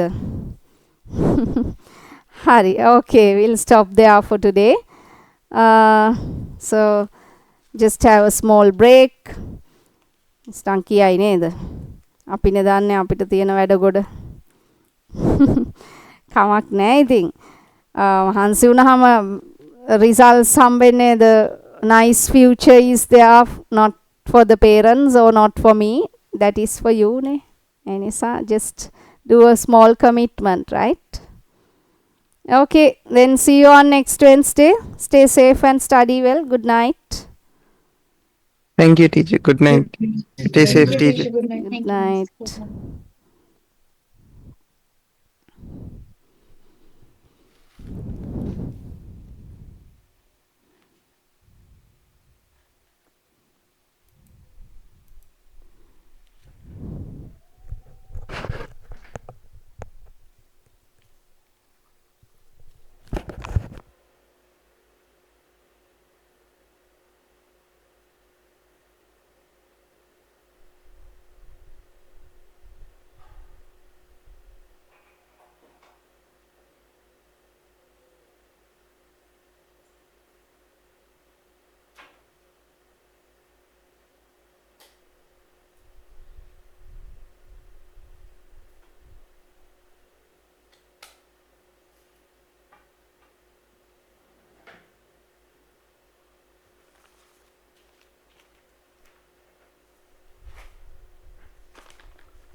Apache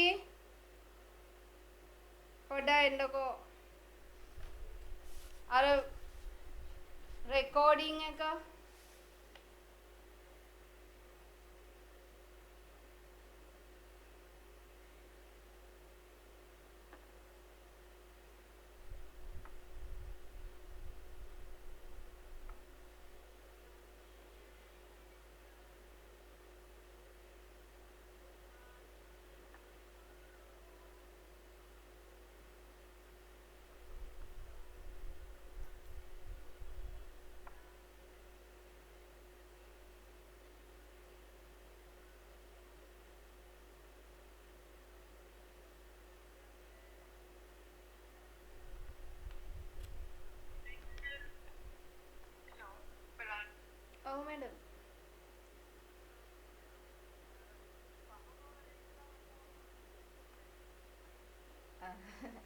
සෙන්සුරාදා මැඩම් 6 වෙනකන් අර velocity එකේ maths class එකක් තියෙනවා කිරිබත්තුල.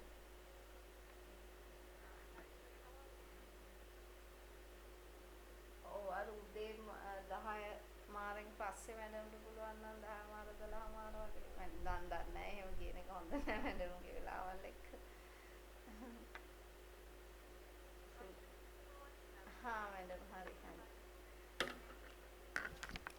ඔව් මැඩම් එකන් එන්න ප්‍රශ්න හින්දා තමයි.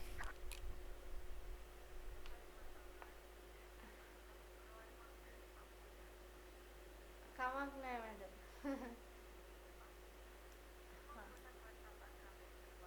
හරි මැඩම් හරි හරි thank you.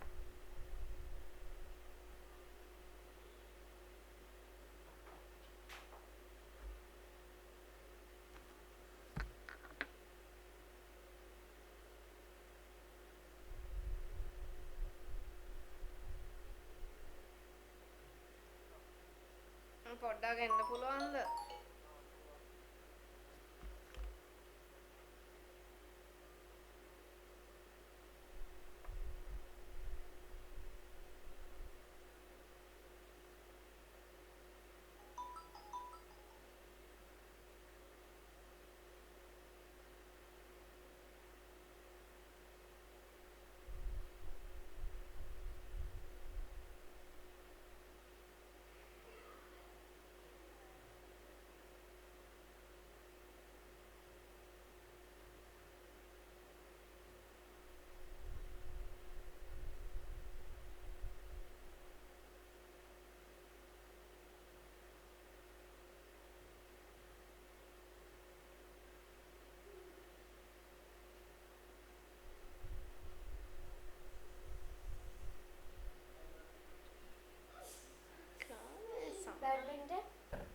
content තියනවා කියන්නේ.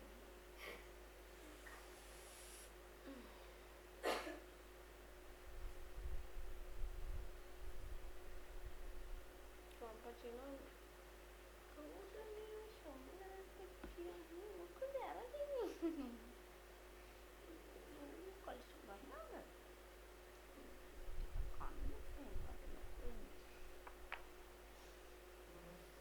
यार वीडियो एक अपलोड करने के दिन आया बाहर आपकी तरह लाने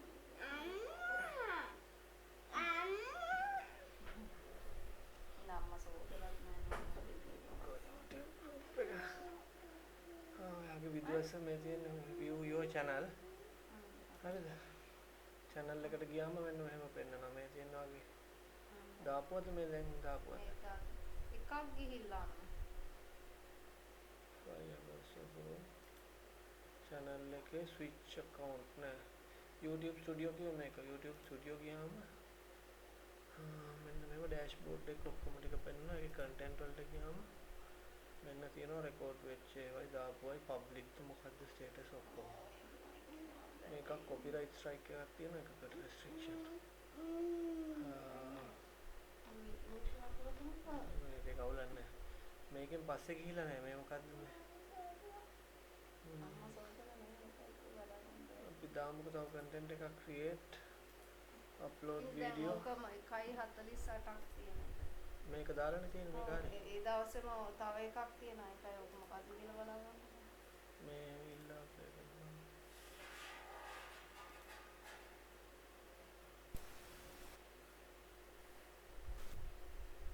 හතරට විතර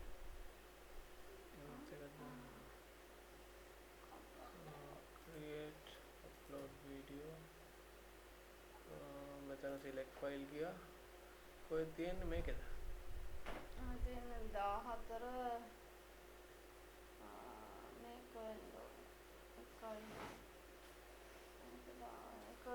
ඒක තමයි open මෙතන තාම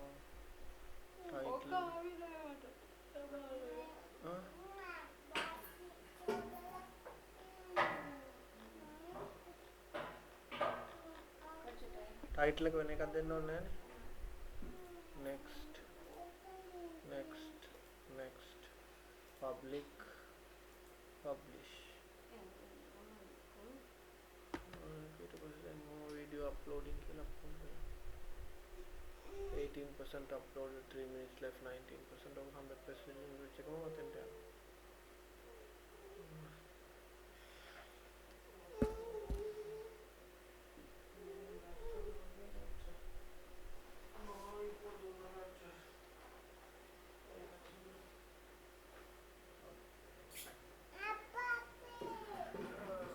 සියාස් කරන්න තියෙනවා මේ ලියුම ලිව්වා ඔයා එන හෙට අක්කව දාන්න ගිය ගමන් මේක ඔෆිස් එකට බාර දෙන්න ඈ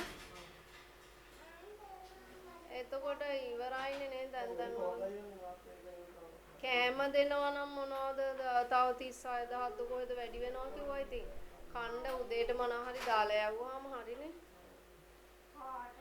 නංගිට දෙකයි මෙයා රුපියල් 1000ක කෑම කන්නේ නෑනේ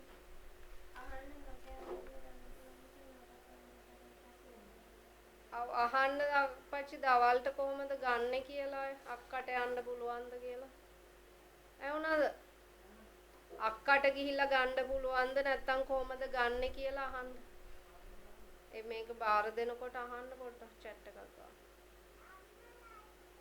සුදු උතනින් දාන්න ලයිට් එක ඔය දෙවෙනි එකේ පළවෙනි එක නෑ ආයක නේ පළවෙනි එකේ දෙවෙනි එක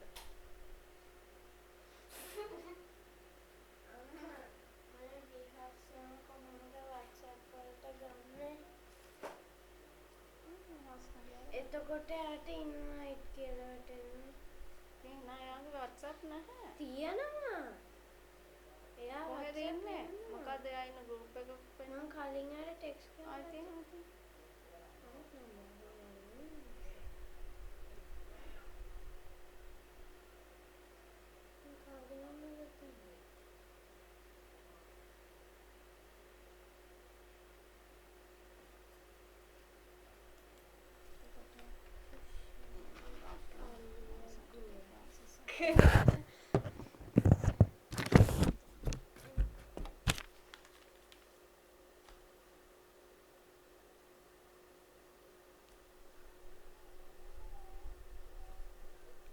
Please wait, Nanga.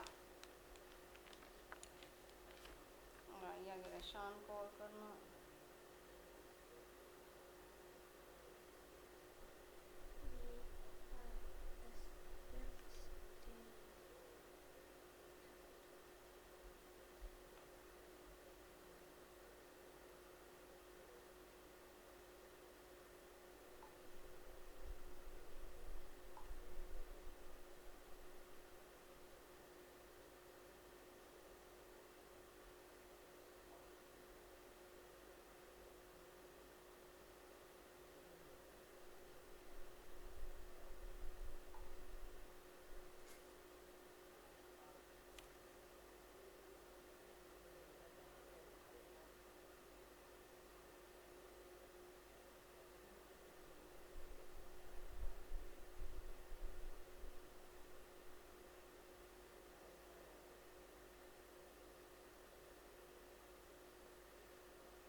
Please wait, Nanga. I have to upload this and come, right?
ඉවරද ක්ලාස් එක?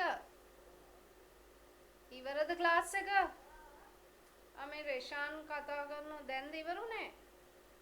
රේෂාන්ට මම ආන්සර් කළා. ඒ කොහෙන්ද? පහල මැෂින් එකේ WhatsApp තියෙනවා. ඒකටත් කෝල් එකක්. එයාත් හෙට එනවාද කියන්නේ. එයාත් එනවා කිව්වලු ඒත් එයාගේ තම්පා කියලා. ඉතින් අම්මා නෙවෙයි මේ මිස්නේ කියලා තියෙන්නේ. ඉතින් මිස් එවන්න එපා කියලා දීලා ඉස්කෝලේ යවන්න පුළුවන් නේ.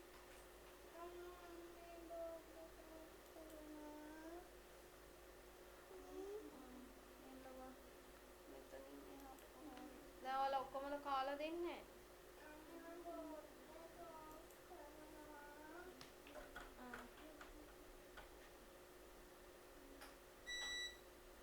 උතනින් ඕෆ් කරන්න එපා අයියෝ දාන්න. ඕෆ් කරාද?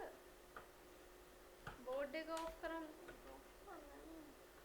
එතනින් ඕෆ් කරන්න නෑ නම් ඉන්න අම්මා මේ මැෂින් එකේ වැඩක් නෑ. බෝඩ් එක ඕෆ් කරන්න හැටි පෙන්නන්නද?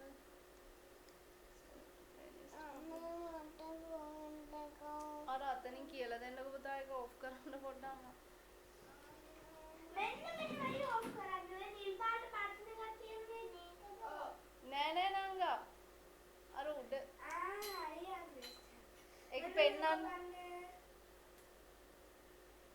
ඒක උස්සන්. අනේ නංගා දුන්න.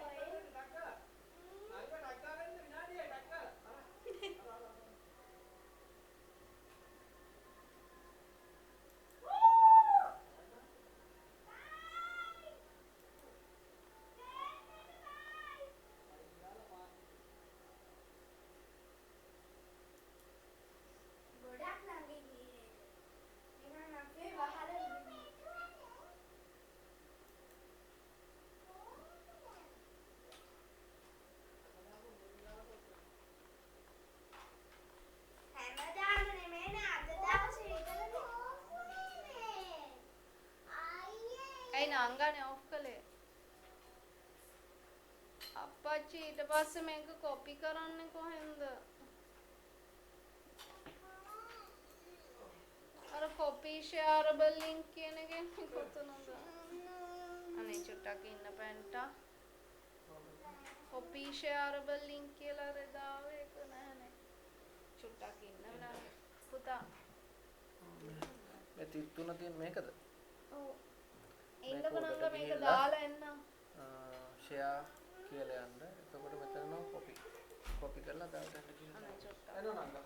අපි එළියට ගියන් මට මේක මතකත් නෑ නැත්තම් මොනවද කරන්න තියෙන්නේ චුට්ටක් ඉන්නකො පුතා ඔය කැමරාව වදින්න එපා. පොඩ්ඩක් කන්සන්ට්‍රේට් කරන්න එපා. මේ දෙකයි තියෙන්නේ දාන්න එක දාලා එන්න.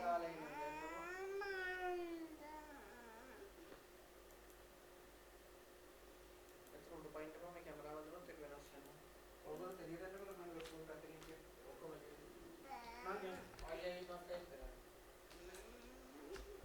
නංග මේක දැම්මේ නැත්තම් මට රෑ වෙනකම් මේක කර ඉන්න. මොකද්ද කරන්නේ? අර ලයිට් එක. එනවා පැටියෝ. දැන් එහෙම කරදර කළොත් අර මට අරෙන් කතා කරලා බැලුණොත් මට ආපහු මේ රෑ වෙනකම් ඉන්න වෙනවා නේ.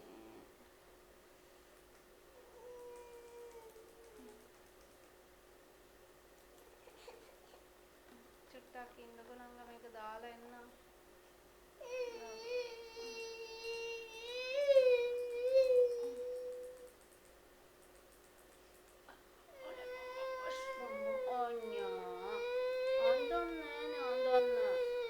Excel 8 ko balanga pennan Excel 8 කියන එක කෝ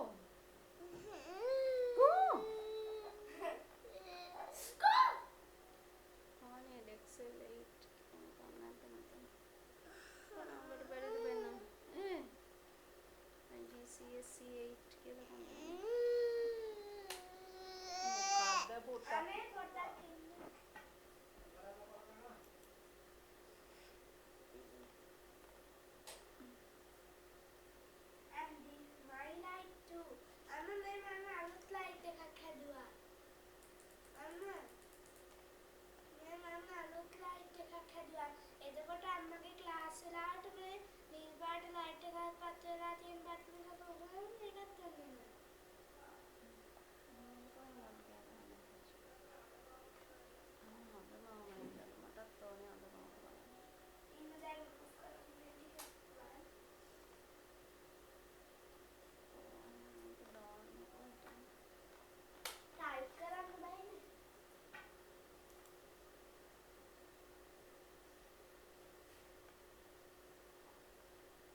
තිබ්බ ඩොක්ෂල් ලයිට් එකනේ.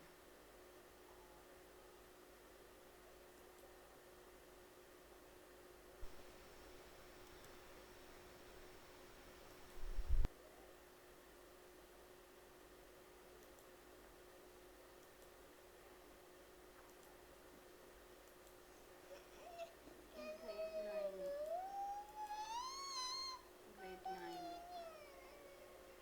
Abachi.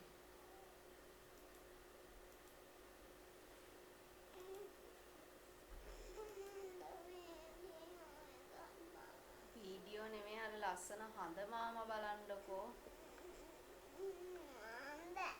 අනේ චුට්ටක් ඉන්නකෝ නංග මේක වැරදුනොත් එහෙම මට ආපහු කරන්න වෙනවනේ මේවා. ඉතින් දැන් ඔඩොක්කුවේ තියන් කරන්න හැදුවා. අර ලෝටස් තමයි පේනවද දැන් අපි රුඩේට යනකොට පේන්නේ. මෙතන බැරි වෙනා ලයිට් දැන් දැක්කොත්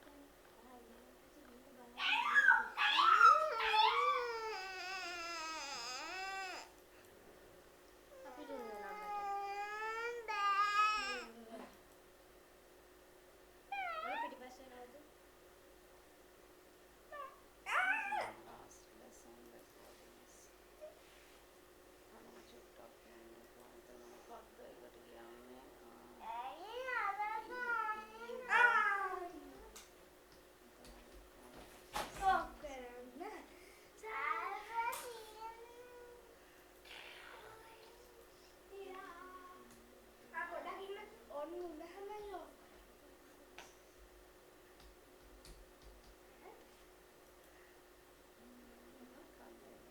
දාහතර නෙමෙයි අනේ අර මොකක්ද 14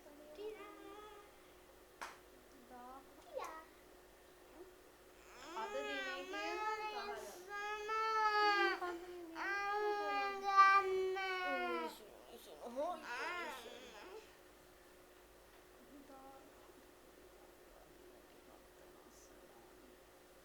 මෙයා ඔටෝ දිනේ හදාගෙනනේ මේ ටික ඔක්කොම 11 වෙනි